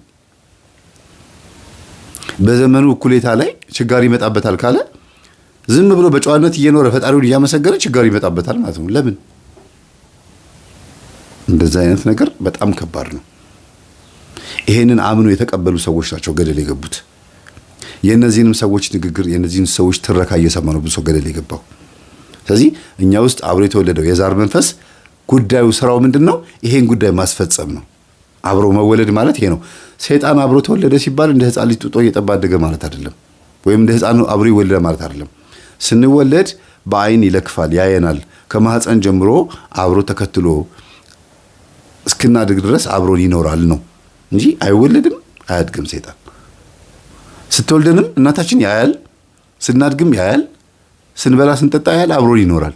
እኛ ስናልፍ የሚቀጥለው ልጃችን ላይ ያያል፣ ይቀጥላል። እሱ ያው ነው። ያ ነው ዛርና ስራው ምንድነው? ተልኮ ምንድነው? ጉዳይ ማስፈጸም ነው። ሜምሮስ ከምትባል ከተማ ብላችሁ አስቡ። ከሆነች ዓለም ላይ የሚመጡ ሮሃኒያ የሚባሉ ፍጥረቶች አሉ።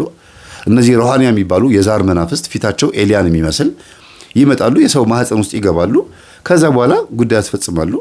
ሰዎችን ለክፈው ቡና አስፈልተውም የሆነ ነገር አድርገውም ካድመው ምን ብለውም ሰዎችን አስገብረው መጣ ወረደ። ጠንቋይ ቤት እኮ እንደዛ ነው የሚደረገው። ወይም ቡና የሚያፈሉ እናቶች ወረደ ይባላል፣ ይወርዳል፣ ይመጣል።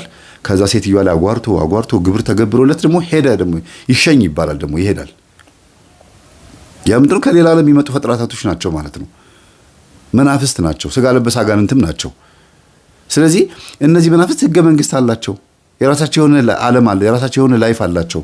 እኛ ላይ ግን ጉዳያቸውን እያስፈጸሙ ነው ማለት ነው። እንደዚህ በወራት ውስጥ እንድንኖር አድርገውናል ማለት ነው። በደንብ አስተውሉ።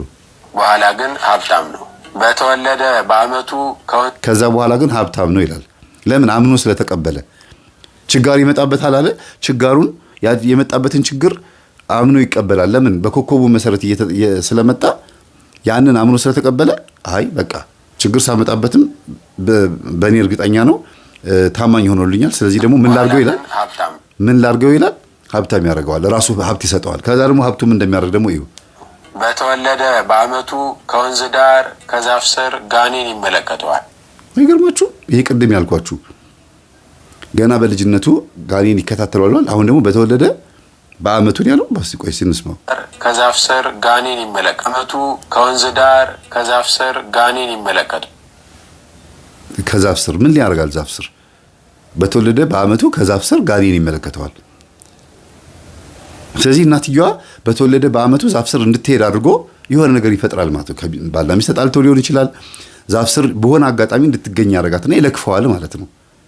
ስለዚህ ለምን እዚህ መጣሁ ብላ ሴትዮዋ አታውቀውም የመጣችበትን መንገድ። በመንፈሱ ምሪት ስለሆነ አብዛኞቹ ሰዎች የሚሄዱት ኮከብ ቆጣሪዎች ወይም በኮከብ ቆጠር ውስጥ የሚኖሩ ሰዎች የሆነ ቦታ ለምን እንደሄዱ አያውቁም። ዲጃቮ የሚባለው ነገር ይሄ ነው። አብዛኛውን ጊዜ ዲጃቮ ወይም ደግሞ ዲጃvu ይሉታል። በእርግጥ አንድ ነገር ሊሆን ሲል ቀድሞ ያሳያቸዋል። አብዛኞቹ ነጮች ላይ ይሄ ነገር ይታያል። እዚህኛ ሀገርም አለ።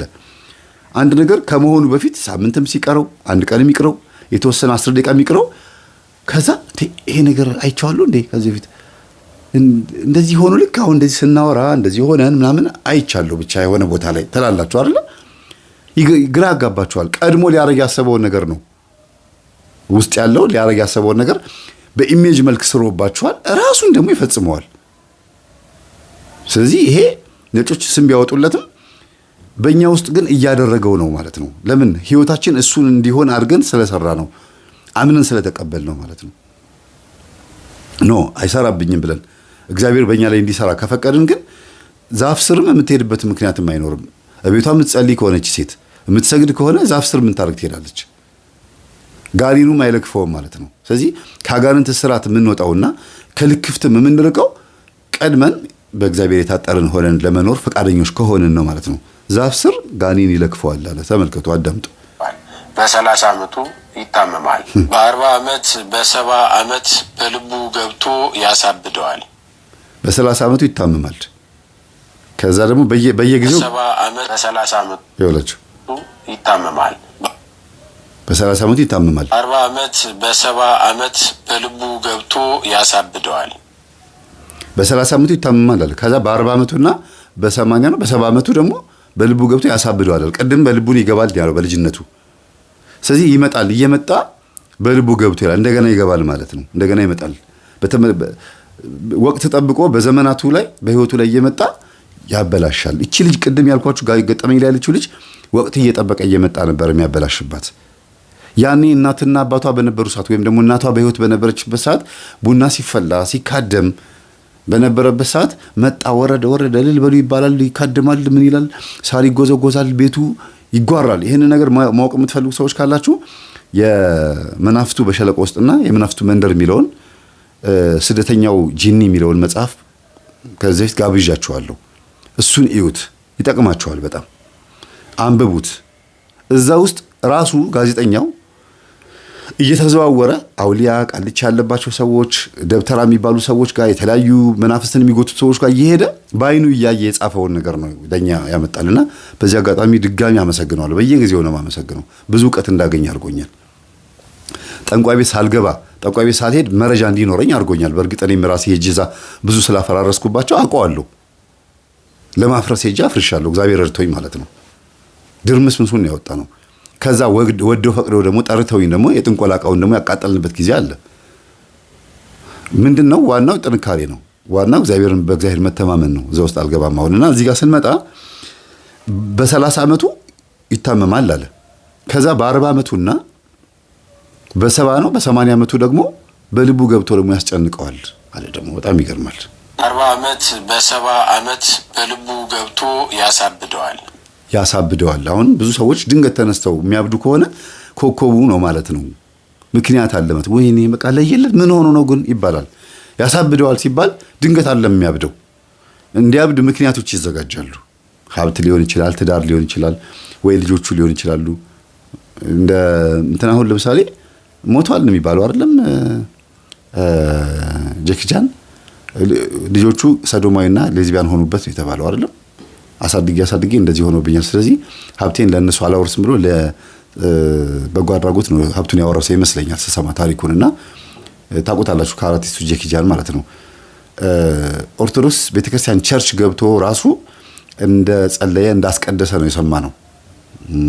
ሃይማኖታዊ ስርዓት እንደፈጸመና እጅግ በጣም በህይወቱ አዝኖ ነው አረፈ የተባለው። ምናልባት አረፈ የሚለው ነገር ምናልባት መጥፎ የውሸት ኒውስ ከሆነ ቅርታ፣ ግን እንዳረፈ ሰምቻለሁ ሰሞኑን ማለት ነው። ግን በጣም በልጆቹ እንዳዘነ ሰምቻለሁና በህይወት በጣም ሰዎች የሚያብዱበት እብድ የሚሆኑበት ሰዓት አለ። መጠጥ ሳይፈልጉ የሚጀምሩበት ሰዓት፣ በሚስቱም በባሏም ወይም በልጆቹ ተበሳጭተው ወይም ማይሆን ነገር ውስጥ ግብረ ሰዶም ሆነውባቸው ወይ ሌላ ነገር ሆነውባቸው ቀውስ ይሆናሉ። በሐራጅ ንብረታቸው ተሽጦባቸው ግብር መክፈል አቅቷቸው ቤታቸው ሲፈርስባቸው ራሳቸው የሚያጠፉ ሰዎች አሉ። እብድ የሚሆኑ ሰዎች አሉ። ጸበል የሚገቡ ሰዎች አሉ። ከዚህ በፊት ሰርከስ ይሰራ የነበረ ሰው ጸበል ገብቶ ያቀረብኩላችሁ አለ አይደለም? ሰርከስ እየሰራ አፍ ውስጥ እሳቱ እየጨመረ ሆዱ ላይ ወፍጮ ድንጋይ እያስፈጨ በጥርሱ መኪና እየጎተተ ምን እያለ እንደዚህ ብዙ ነገሮችን እያደረገ አስማት ይሰራ የነበረ ወይም ደግሞ ትርኢት ያሳየ የነበረ ሰው ጸበል አግኝቸው ምንድን ያለው እኔ እነዚህን ትርኢቶች ለማሳየት በሰው ፊት ማጂካል ወይ ማጂሻን ሆኜ ለመታየት ድብትርናን በደንብ አድርጌ ተምሬ ነው የገባሁት ነው የሚለው። እና በደንብ አድርጌ ተለማምጄው ነው የገባሁት፣ የቤተሰብ ዛር መንፈስም አግዞኛል ምናምን ብሎ ተናገረና አሁን እንዴት ይሰማል ስለው ጊዜ አንዳንድ ጊዜ ወቅት ጠብቆ ያሳብደኛል የሚለው ይገርማችኋል። እንደ እብድ ያደርገዋል። አንተ አልኩት እንጂ እድሜው በጣም የገፋ ነው በነገራችን ላይ እና ወደ 50 እንደዚህ አካባቢ ሆኗል። 50 ምናምን ይሆናልና በጣም ያሳዝናል ስታዩት። የሆነ ሳለ ይነሳና በቃ ትልልቅ ድንጋይ አንስቶ ሰው ሊፈነክት ይፈልጋል ምናምን እና ይሄንን ነገር ነው የነገርኩት። እንዲህ አይነት ነገር ሊኖር ይችላል። ስለዚህ ዛር መንፈሱን ካልያዝከው ኮኮ ቆጠሮ ላይ አንተ ድሮ በጣም ተሳተፍበት ስለነበረ ና ብለህ ተዋርሰኸውም ስለሆነ ያስገባኸው ያ መንፈስ ካንተ ሊወጣ አይችልም። መጀመሪያ ዛር መንፈሱን ያዘው። ይሄንን መንፈስ የጠራብህ ዛሩ ነው ብዬ ነው የነገርኩት። እና በጣም ብዙ ሰዎች ያብዳሉ ከተባለ በ40 ዓመትም በ80 ዓመት የሚበዱ ግን ያብዳሉ ተብሎ ከተጻፈ ግን የሚያሳብድበትን መንገድ ውስጥ ከተዋቸው ነው የሚያሳብዳቸው እንጂ ድንገት ተነስቶ አያብዱም። በሂደት ነው የሚያሳብዳቸው። ቅድም እንዳልኳችሁ በሂደት ነው ችግር ውስጥ የምትገባው ልጅቷና እስቲ እንጨርሰው። መድኃኒት አስቀድሞ ወንጌል ማርቆስን 70 ዓመት በልቡ ገብቶ ያሳብደዋል። መድኃኒት አስቀድሞ ወንጌል ማርቆስን ጌርጌሱንን ያዝ፣ አጹረ መስቀል ማይሰራ አጋንንት ያዝ። አያችሁ አሁን እነዚህ የሚጠቁማቸው ነገሮች ምድራዊ መፍትሄዎች ናቸው። ይሄ ሰው ከዚህ ነገር እንዲድን እኮ ነው። ማይሰራ አጋንንት የሚለው እንግዲህ ክታብ ሊሆን ይችላል፣ ጠልሰብ ሊሆን ይችላል፣ ወይ የሆነ ቅጠል ምናምን ሊሆን ይችላል። እነዚህን ነገሮች እንደ መፍትሄ አድርጎ አቅርቧቸዋል። ከዚህ ጋር እኔን ለመራቅ እኮ ነው። ውዳሴ ማርያም ጸልይ የሚል የለም፣ ቁረብ የሚል የለም፣ ጸበል ተጠመቅ የሚል የለም። መፍትሄ ብሎ የሚያቀርበው ያው ደብተራ አይደለ? እዛው እንግዲህ እዛው በዛው እኮ ነው። ሁሉም ምሳሌ የሚመስለው በዛው ነው። አናጺን ምሳሌ መስል ብትሉት በሚስማርና በመዶሻ ሊመስል ይችላል። ዶክተርን መስል ብትሉት ወይም ገጠመኝ ተናገር ብትሉት ባለበት ነው የሚገጠመኝ የሚናገረው። እንደ መፍትሄም ደግሞ ተናገር ብትሉት እስቲ ቆይ ምናምን ብሎ ስለ መርፌና ስለ ፕላስተር ነው ሊያወራችሁ የሚችለው። ዶክተሩ ባለበት ቦታ ነው መፍትሄ ሊያቀርብ የሚችለው። በጣም ከዛ ካለፈ ነው ጸልይ የሚላችሁ። እዚህ ጋር ግን መፍትሄ ብሎ ያቀረበው ነገር ደብተራ ያው እዛው ነው፣ የዛው ስሜቱን ነው የሚናገረው ማለት ነው። እዛው ቅጠላ ቅጠሉ ላይ ነው ያለው። አስከሬን አይቅረብ፣ ሬሳ አይከፍን ወይም አያችሁ አይገንዝ። ከአስከሬን ጋር በተገናኘ ቅድም ምን አለ? ገና ሲሄድ የመቃብር ምን ያገኘዋል አለ? አጋንንት ያገኘዋል ብሎ ገና ሲጀምር አይደለም? ከልከሊዮስም ማለት ነው የመቃብር ጋኔን ገና በተወለደ ጊዜ ይለክፈዋል አለ። ያ የለከፈው መንፈስ እዚህ ጋር ደግሞ አስከሬን አይገንዝ አይከፍን ወይም ደግሞ አይቅረብ አለ። አላያችሁም? አንዳንድ እናቶቻችን እንዲያውም ደጋግሜ ስናገር ቡና ጠጡ ተብለው ጎረቤት ሲጠሩ የራሳቸውን ሲኒ ይዘው ነው የሚመጡት። እንደዚህ አይነት ሰዎች ደግሞ ለቅሶ ቤት አይደርሱም። ለቅሶ ቤት ሲሄዱ ያጓራሉ፣ ይነሳባቸዋል ዛሩ። ለምን? ዛሩ ይቆጣል፣ አይፈልግም እዛ ቦታ ላይ እንዲሄዱ። ይሄ መንፈስ ማለት ነው። ይሄ ኮከብ ማለት ነው። ለቅሶ ቤት ሲገቡ ይጮሃል፣ እሪ ይላል፣ አይፈልግም። እንዲህ አይነት ቦታ ላይ መቅረብ አይፈልግም። እና አይቅረብ ስለሚል ህጉን ስላፈረሱበት ነው የሚናደደው እንጂ እዛ ቦታ ላይ ገዳዩም ራሱ ነው፣ እዛ የሚያንጫጫውም ራሱ ነው። ግን ሴትዮዋ እዛ ቦታ እንድትሄድ አይፈልግም። ሞትን እንድታስብ አይፈልግም። ሞትን ሰው እኮ ሞትን ሲያስብ ስለ ህይወት ስለሚያስብ ማለት ነው። ቀብር የምትሄድ ከሆነ መቃብር ቦታ የምትሄድ ከሆነ ለቅሶ ቤት ሄዳ የምታዝን ከሆነ ስለ ነፍሷ የምታስባለች ማለት ነው። ስለ ንስሐ እኮ እንዳታስብ ነው እዛ ቦታ ምን እንድትሄድ ያልፈለገው። መጀመሪያውኑ በድን ስላደረጋት ስለገነዛትና መጀመሪያውኑ ሙት ስላደረጋት እዛ ቦታ እንድትሄድ አይፈልግም። ይገርማችኋል። ምንኩስና በራሱ ምንድነው ይባላል በአባቶቻችን? በቁም ሞቻለሁ ብሎ ለእግዚአብሔር ራስን መስጠት ነው አይደል? ምድራዊ መላክነት ነው። በዚህ በኩል ደግሞ በአጋንንቱ በኩል ደግሞ መጀመሪያ የሙት መንፈስ መጥቶ ስለለከፋት ሴትዮዋ እድሜ ልኳን ወይም ሰውየው እድሜ ልኩን የሞተ በቃ ዝም ብሎ በድን ሆኖ ነው የሚኖረው። ስሜት አልባ ሆኖ ይኖርና በመጨረሻ ደግሞ አስክሬንና ሬሳ አይቅረብ፣ አይገንዝ፣ አይከፍል ይላል። አይገንዝ፣ ወዙን ለሌላ ይስጥ፣ የሌላ አይልበስ፣ የመቃብር ቆሮጮ የመብረካስ ሁለት ወዙን ሌላ አይስጥ። ያ ማለት ምን ተጠቃላችሁ? ስስታምነትን፣ ስግብግብነት፣ ቁንቁንነትን እነዚህ አይነት ባህሪዎችን እንዲኖር እንዲላበስ ያደርገዋል። ተመልከቱ፣ ስሙት። የመቃብር ቆሮጮ ከፍን ወይም አይገንዝ፣ ወዙን ለሌላ ይስጥ፣ የሌላ አይልበስ። የሚገርም ነው። የሌላ አይልበስ፣ ወዙን ለሌላ ሰው አይስጥ። መተት ያገኘዋል ነው እንግዲህ። አሁን እዚህ ሰዎችን ሁሉ እንዲጠራጠር፣ ሰዎችን እንዲፈራ ነው የሚያደርገው። ሰዎች አይተኙለትም ነው። ለምን ሲባል ነገረኛ አድርጎን ያሳደገው ወይም ደግሞ ነገረኛ ሰው አድርጎን ያኖረው ማለት ነው። ከሰዎች ጋር እንዲጣላ እንዲለካከፍ፣ ወይም ሴትዮዋ ከሰዎች ጋር እንዳትስማማ አድርጎ ያኖራትና ከዛስ ሰዎች አይተኙላትም። ማቺ ሴትዮ እንደዚህ ካረኩኝ እያለ ሁሉንም ሰው በቃ ንፉግ ሆኖ ይኖራል። ልብሱን ይሰበስባል። እንካስ ይልበስ ብሎ ለድሃ አይሰጥም ማለት ነው። የሌላም ደግሞ አይቀበልም ማለት ነው። ሰውን ተጠራጣሪ ይሆናል ማለት ነው። በእግዚአብሔር ተስፋ አያደርግም ማለት ነው። በጥንቃቄው የሚኖር ይመስለዋል። በስራ በዘዴና በጥንቃቄ ብልሃተኛ የሆነ ይመስለዋል። እግዚአብሔር እያኖረው አይመስለውም ማለት ነው።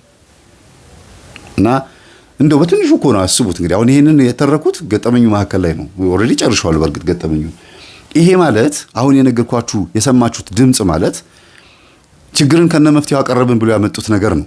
ሰው በዚህ ልክ የሚኖር ከሆነ መጽሐፍ ቅዱስ ጥቅሙ ምንድን ነው? እስቲ ይሄ መጽሐፍ ቅዱስ አሁን የህይወት መጽሐፍ ነው አይደል? ይሄ አሁን ምንድን ነው? የህይወት መጽሐፍ ነው። እዚህ ውስጥ የምታዩት የእግዚአብሔር ቃል ነው። እዚህ ውስጥ በጣም እልፍ የሆኑ ህይወቶች አሉ። ይሄን አንብበን ነው ገነት መንግስተ ሰማያት የምንኖር ሰው። እዚህ ውስጥ ከሰማችሁት ውስጥ ኮከብ ነው ይላሉ፣ የቤተ ክርስቲያናችን ጥበብ ነው ይላሉ አይደል? እዚህ ውስጥ ያለ ነገር አግኝታችኋል? ከዚህ ጋር የተገናኘ ነገር አለ? የማቴዎስን ስም ነው የሉቃስን ስም ከመጥቀስ ውጪ እንዲያውም በዛ በተቀደሰው ዘመን ትለከፋለህ ከማለት ውጪ። ስለዚህ በመጽሐፍ ቅዱስ ውስጥ ያሉትን ህይወቶች ፈቅደን ወደን በፍሪ ዌይ ወይም በነጻ ፈቃዳችን ስንሰግድ ስንጸልይና ስናመልከው ነው ህይወት የምናገኘው። ከሞትም ምንድነው? በንስሐ በቅዱስ ቁርባን በጾም ጸሎት በጸበል በመጠመቅ እምነት በመቀባትና ስርዓት ያለው ህይወት በመኖር ፈቃደኛ ሆኖ እግዚአብሔርን በማምለክ ነው ህይወት የሚገኘው።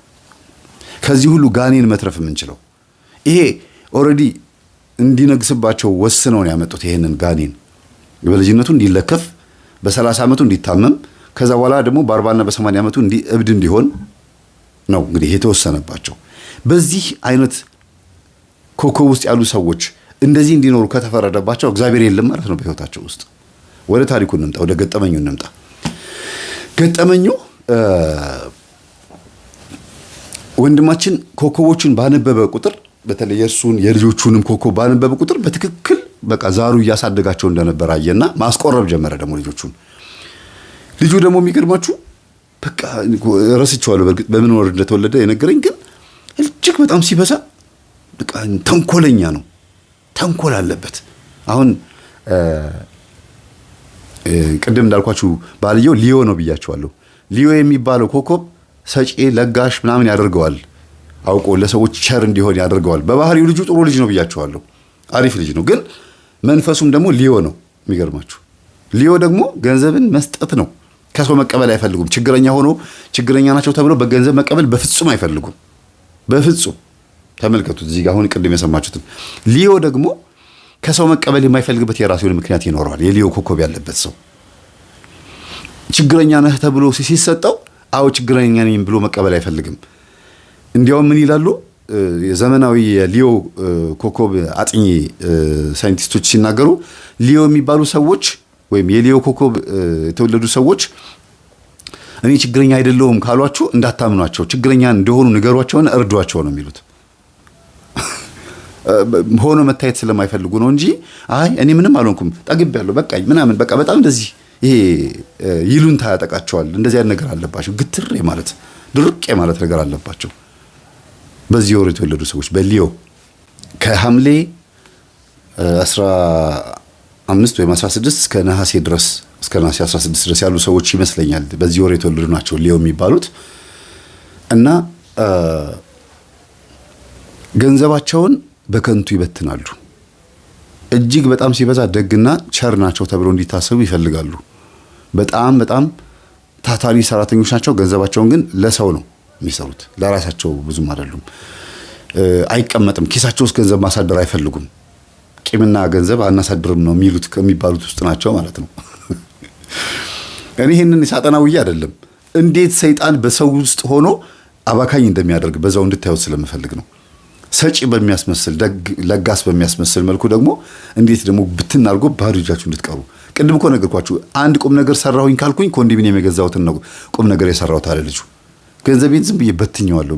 መኪና ገዝቻለሁ፣ መኪና በእዳ ውስጥ ነች ያለችው አለ። የማገኘውን ገንዘብ ለእዳ መክፈል ሲገባኝ እጠጣበታለሁ፣ እጫወትበታለሁ፣ እዝናናበታለሁ። እና ግን በጣም ቸር ነው። ለሚስቱ ራሱ ይሰጣል ብያቸዋለሁ አይደል? ምንም እንዳይጎልብሽ ብሎ አስቤዛ ሰጥቷት ለእጇ ደግሞ ገንዘብ ይሰጣታል። ልብስ ግዥበት ብሎ ሰው እንዲደሰት ይፈልጋል። ሰው እንዲከፋው አይፈልግም። ግን በዚህ አይነት ደስ የሚል በሚመስል ባህሪ ውስጥ ደግሞ ምን አይነት ወጥመድ አለ ብላችሁ ታስባላችሁ? እና ጠንቀቅ ማለት ያስፈልጋል። ወንድማችን የአባቷን አይን ስላበራህ ጆሮአቸውን ስለከፈትክ እግዚአብሔር ደግሞ ያንተን ትዳር ክፍትፍት ያድርግልህ። ስለነቃህ ያንተም ልጆች ንቅት ብለው የሚያነቁ ይሆንልህ። እንግዲህ አጻረ ቤተክርስቲያንንና ጠላቶቿን የሚያስወግዱ ማለት ነው። ነቃ ብለው የሚያገለግሉ ልጆች ይሆኑልህ። ከዛም አልፎ ደግሞ ሚስት በጣም ጎበዝ ነች፣ ጠንካራ ነች። ቀደም ጀምሬ እላችሁ ነበር ኮከቧን ስታነበው በጣም ግራ ይገባታል። ግን አሁን ላይ ተቃራኒ መሆን ስትጀምር እየገረማት መጣ። እንዲያውም በስራዋ በጣም ታታሪና ውጤታማ ስለሆነች ምንም ነገር የሚናገሩት ነገር አጡ እንጂ ከስራ ሊያባሯት ሁሉ ፈልገው ነበር መንፈሱ ሲፈታተናት። ግን ይገርማል በጣም ስራዋ ላይ በጣም ጎበዝ ናት። ከስተመር ይወዳታል። ድርጅቱ ሊያባሯት ፈልጎ ግን ከስተመር እሷን ፈልጎ ነው የሚመጣው። ገሊት አለች ብሎ ይመጣል። የለችም ከተባለ ይሄዳሉ። ከዛ እሷ እንዴት ያባሯት? ግን ጠልተዋታል። ለምን? ተቃራኒውን እየኖረች ስለሆነ የመንፈሱን ተቃራኒ ነው የምትኖረው። ሌላው ጸበል ቦታ ላይ ሲጠመቁ ባልና ሚስት ሁለቱም በአንድ ቀን ጮሁ፣ ሁለቱም ሲጠመቁ ማለት ነው። እና ኮከባቸው ሲናገር በጣም ነው የሚገርመው። አገኙኝ ነው ያለው። አገኙኝ፣ ጎርጉሮ አገኙኝ። ስለዚህ ማጥናት፣ ማወቅ፣ መመራመር ያስፈልጋል። ምንድነኝ እኔ ማን ነኝ ብላችሁ ራሳችሁን ፍሩት ያልኩት ላይቭ ላይ ለዚህ ነው። ትናንትና በቸርት ነው እሁድ ዕለት ላይቭ ገብቼ ምንድን ያልኳችሁ? ራሳችሁን ፍሩት። ብዙ አትመኑት። ራሳችሁን ይሸውዳችኋል፣ ያታልላችኋል። ይሄን ደጋግሜ ነው የምናገረው። ኃጢአት እኮ ሰርተን የምንጸጸተው እኮ ራሳችንን እኮ ስለማናምነው ነው፣ ስላላወቅነው ነው ራሳችንን። ምን ሆኜ ነው ግን እንደዚህ ሆንኩት የምንለው እኮ መጀመሪያ ራሳችን የምናውቀው ቢሆን ኖሮ ኃጢአት አንሰራም። ራሳችንን ቅዱሳን ራሳቸውን ያውቃሉ፣ እግዚአብሔርን ያውቃሉ፣ ጠላታቸውን ያውቃሉ፣ ወዳጃቸውን ያውቃሉ። እኛ ገና ራሳችንን አላወቅንም። ስለዚህ ብዙም እርግጠኛ እንሁን። 30% ራሳችንን እንስማ፣ 30% ጓደኞቻችንና በዙሪያችን ያሉ ሰዎችን እንስማ፣ 40% መጽሐፍትንና እግዚአብሔርን እንስማ፣ መረጃዎችን እንስማ። በቃ መንፈሳዊ መረጃዎችን እንስማ፣ ከቅዱሳን ሕይወት እንማር፣ እናስገባ።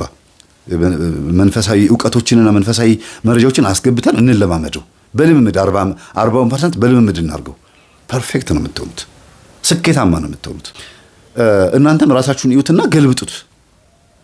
ለምን? ኮከቡን አድርጎ የሚያኖራችሁ ማን እንደሆነ አታውቁትም ነበርና፣ ስለማታውቁት ማለት ነው። በዛ ህይወት ውስጥ እንድትኖሩ ኢቭን ከንግግር አንጻር እንኳን ራሱ ሳትፈልጉ የምትናገሩት ንግግር ራሱ የእናንተ አለመሆኑ ስታውቁት ትደነግጣላችሁ እኮ። እየኖራችሁ ነው፣ እየበላችሁ እየጠጣችሁ ነው። ግን ሰኞ ጠዋት ቤታችሁ ቁጭ ያላችሁበት ምክንያት ኮከቡ እንደሆነ ስትረዱ ትገረማላችሁ። ለምን? ሰኞ ጠዋት 2 ሰዓት ላይ ለምሳሌ ነው ብላችሁ 2 ሰዓት ላይ ወይም 4 ሰዓት ላይ ቤት ውስጥ ተቀምጣችሁ አንድ የሆነ ነገር ከተከሰተ እኔ ግን በቃ ይሄ ነገር ሁሌ እንደዚህ ያጋጥመኛል ማለት ነው ትላላችሁ። እንደዛ እንዲሆን ነው በዛ ሰዓት እዛ ያስቀመጣችሁ ስለተጻፈ ማለት ነው።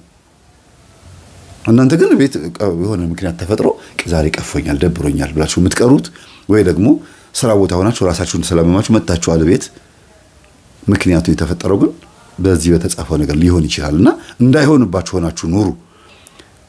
ያንን ከሚያኖራችሁ ነገር ውስጥ አንዱ ደግሞ ቅዱስ ቁርባን ነው። እናንተ ላይ የአጋንንት አሰራር እንዳይሰለጥን። ለዚህ እኮ ነው በእናንተ ላይ ስራ እንዳይሰራ፣ በእናንተ ላይ እንዳይሰለጥን ክርስቶስ የተናገረው ምን አለ? አጋንንትን አያስወጣውም፣ እንዲያውም መንግስቱ አይጸናለትም። አጋንንትን ካስወጣው ሰይጣንን አያስወጣውም።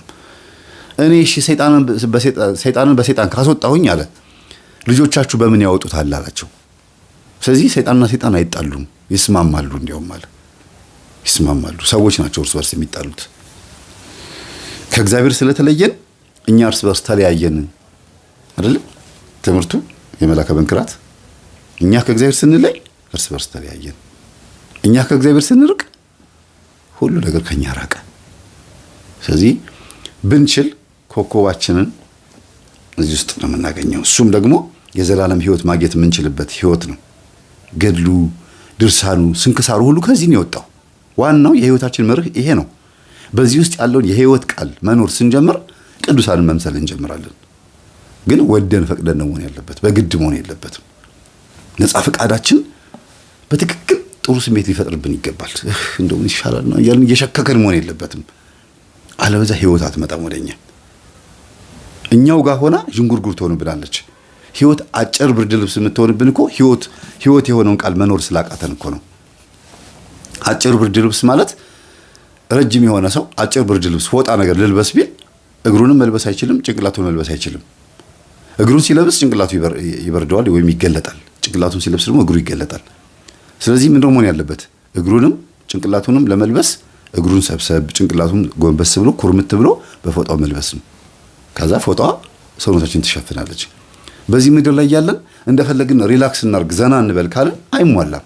ወይ እግራችንን ወይ መኪና ወይ ኑሮ የሆነ ነገር ይሳካል፣ ከላይ ግን ይበርደናል። ወይ ደግሞ ከላይ ቆንጆ ቆንጆ ነገሮችን እንለብሳለን፣ ከስር ደግሞ ይበርደናል። ስለዚህ ምድር ላይ እዚህ ምንኖርባት ምድር ላይ የተሳካ ነገር የለም። ብዙ ነገር ሙሉ ሊሆንልን አይችልም። ሙሉ ምን ሆነው ቅዱስ ቁርባን ስንቀበል ህይወት ስንቀበል ብቻ ነው።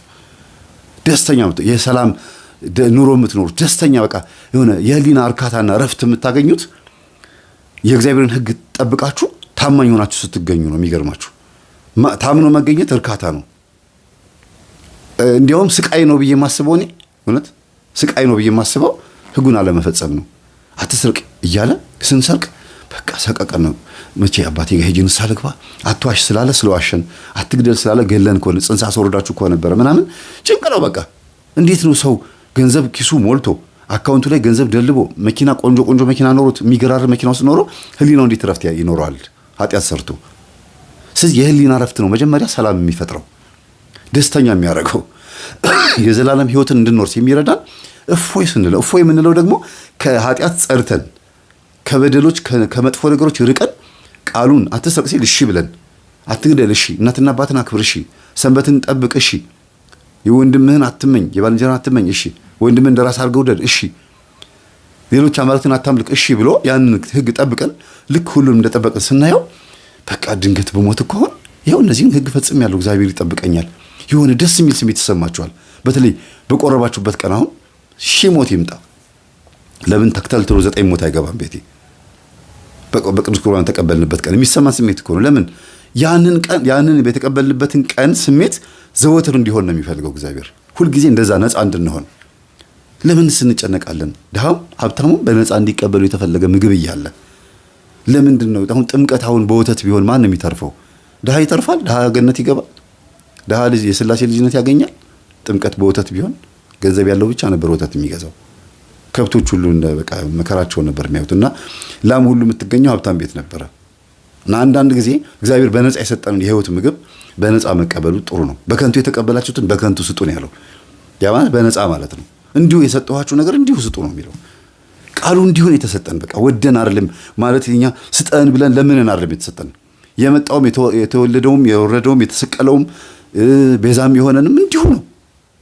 ግን እንዲሁ ህይወትን ሰጠን ማለት ድኛለሁ ብሎ ነፃ ሆኖ ተንፈላስፎ እንደፈለገው መኖር አይደለም። የሆነ ነፃ ሆኖ ተንደላቆ መኖር አይደለም። ደግሞ ተጠንቀቁ ብሏል። ደግሞ የሐዋርያት ሥራ ላይ ምን አለ?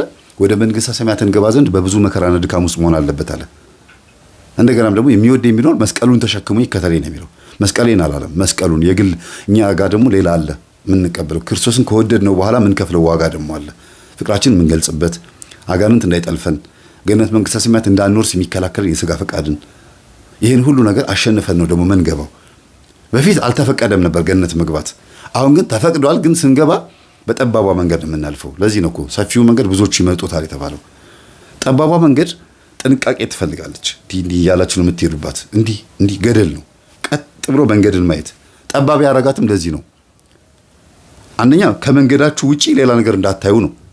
ሁለተኛ ግራና ቀኝ ገደል እንዳለ እንድታቁ ነው ጠባብ ያደረጋት። ሰፊ ከሆነ ግን አንዳንዴ ሰፊ ነው ብሎ እንደፈለጉ ሲንደላቀቁ ተሰብሮ መውደቅ መቅረትም አለና የጭፈራው ገንዘብ የበተኑ ዓለማዊ ህይወት ሰፊው መንገድ ነው እና ኢየሱስ ክርስቶስ ህይወት ሆኖን በዚህ ምድር ላይ መጥቶ ለምን በእኛ ላይ የኮከብ ቆጠራ ስራ ይሰራብናል? ለምንድን ነው አጋንንት በእኛ ላይ የሚሰለጥነው? እንዲሁ ዝም ብሎ ሰላም መሆን እየተቻለ ገንዘብም ኖረም አልኖረም ሀብት መጣም አልመጣም ትዳር ያዛችሁም አልያዛችሁም በቃ ቅዱስ ቁርባን በመቀበል እኮ ደስተኛ መሆን ይቻላል። እንዲሁ እኮ ነው በቃ ያለ ምንም ምክንያት ደስተኛ መሆን ማለት በጣም ትልቅ መታደል ነው እኮ በቃ። ካላገቡ ወይም ካልወለዱ ጎዶሎነት ይሰማቸዋል አንዳንድ ሰዎች። ለምን የግድ አግብቶ ወልዶ ነው ወግ ማድረግ ካልታየ በቃ እሱ ሰው አልሆነም ማለት ነው። እንደዚህ ያልሆነ ሰው በብዙ ነገር ሊረፍድባችሁ ይችላል። ባጋንንትም ባስተሳሰባችሁም በጊዜውም በሁኔታውም በእስር ቤትም ሊረፍድ ይችላል። ባላችሁበት ቦታ ላይ ሆናችሁ ግን ህይወትን ብላችሁ መለኮስና ማቀጣጠል ፍም ማድረግ ይቻላል። ሰይጣን ባጎደለበት ቦታ ላይ ሙሉ መሆን ይቻላል። ያ መሆን የሚችለው ግን ነፃ ፈቃዳችሁን በትክክል ስትጠቀሙበት ነው ማለት ነው። ወዶ ፈቅዶ ማምለክን የመሰለ ነገር የለም። ስለነበረን ሰዓት ሁሉ የአምላካችን ስም የተመሰገነ ይሁን። በሚቀጥለው እንደዚህ አይነት ገጠመኞችን ሳቀርብ ማብራሪያዎችን ምናልባት እያበዛሁኝ አርዝሜባችሁ ከሆነ እንግዲህ ቀንሳለሁ። ይጠቅማል ብዬ ስለማስብ ነው። ሰላም ነው። ሰላም ላኪልን ማርያም ከልጅሽ ከላይ ከአርያም ተጨንቃለች ርስትሽ የአስራት ሀገርሽ ኢትዮጵያን አስምረሽ አስታርቂን በምልጃሽ። ሰላም ላኪልን ማርያም ከልጅሽ ከላይ ከአርያም ተጨንቃለች ርስትሽ የአስራት ሀገርሽ ኢትዮጵያን አስምረሽ አስታርቂን በምልጃሽ።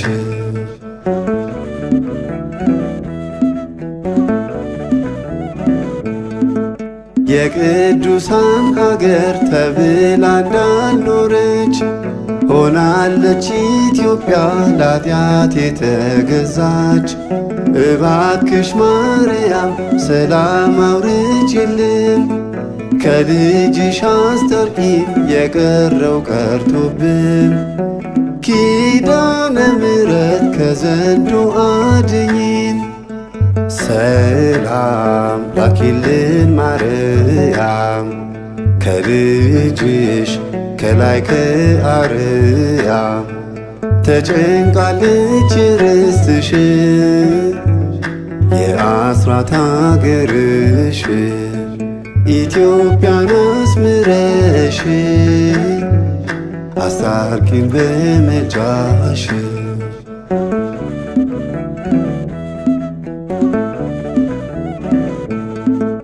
ሰላም ሰላም አንበል ፍቅር ሳይኖረን ይልቁንስ ሰዎች ከልብ እንሁን። እምነት ተስፋ ፍቅር ከእግዚአብሔርም ይሁን። እኛ ያለ እነዚህ ከንቱ ነን የሞትን። ጠላት ይወድቃል ምልጃሽም ይራዳል። ሰላም ላኪልን ማርያም ከልጅሽ ከላይ ከአርያም ተጨንቃለች ርስትሽ የአስራት ሀገርሽ ኢትዮጵያን አስምረሽ አስታርቂን በምልጃሽ። ሰላም ላኪልን ማርያም ከልጅሽ ከላይ ከአርያም ተጨንቃለች ርስትሽ የአስራት ሀገርሽ ኢትዮጵያን አስምረሽ አስታርቂን በምልጃሽ። አቤቱ እንደ ጸሎታችን ብዛት ሳይሆን እንደ ቸርነትህ ስለሰማህን እናመሰግንሃለን።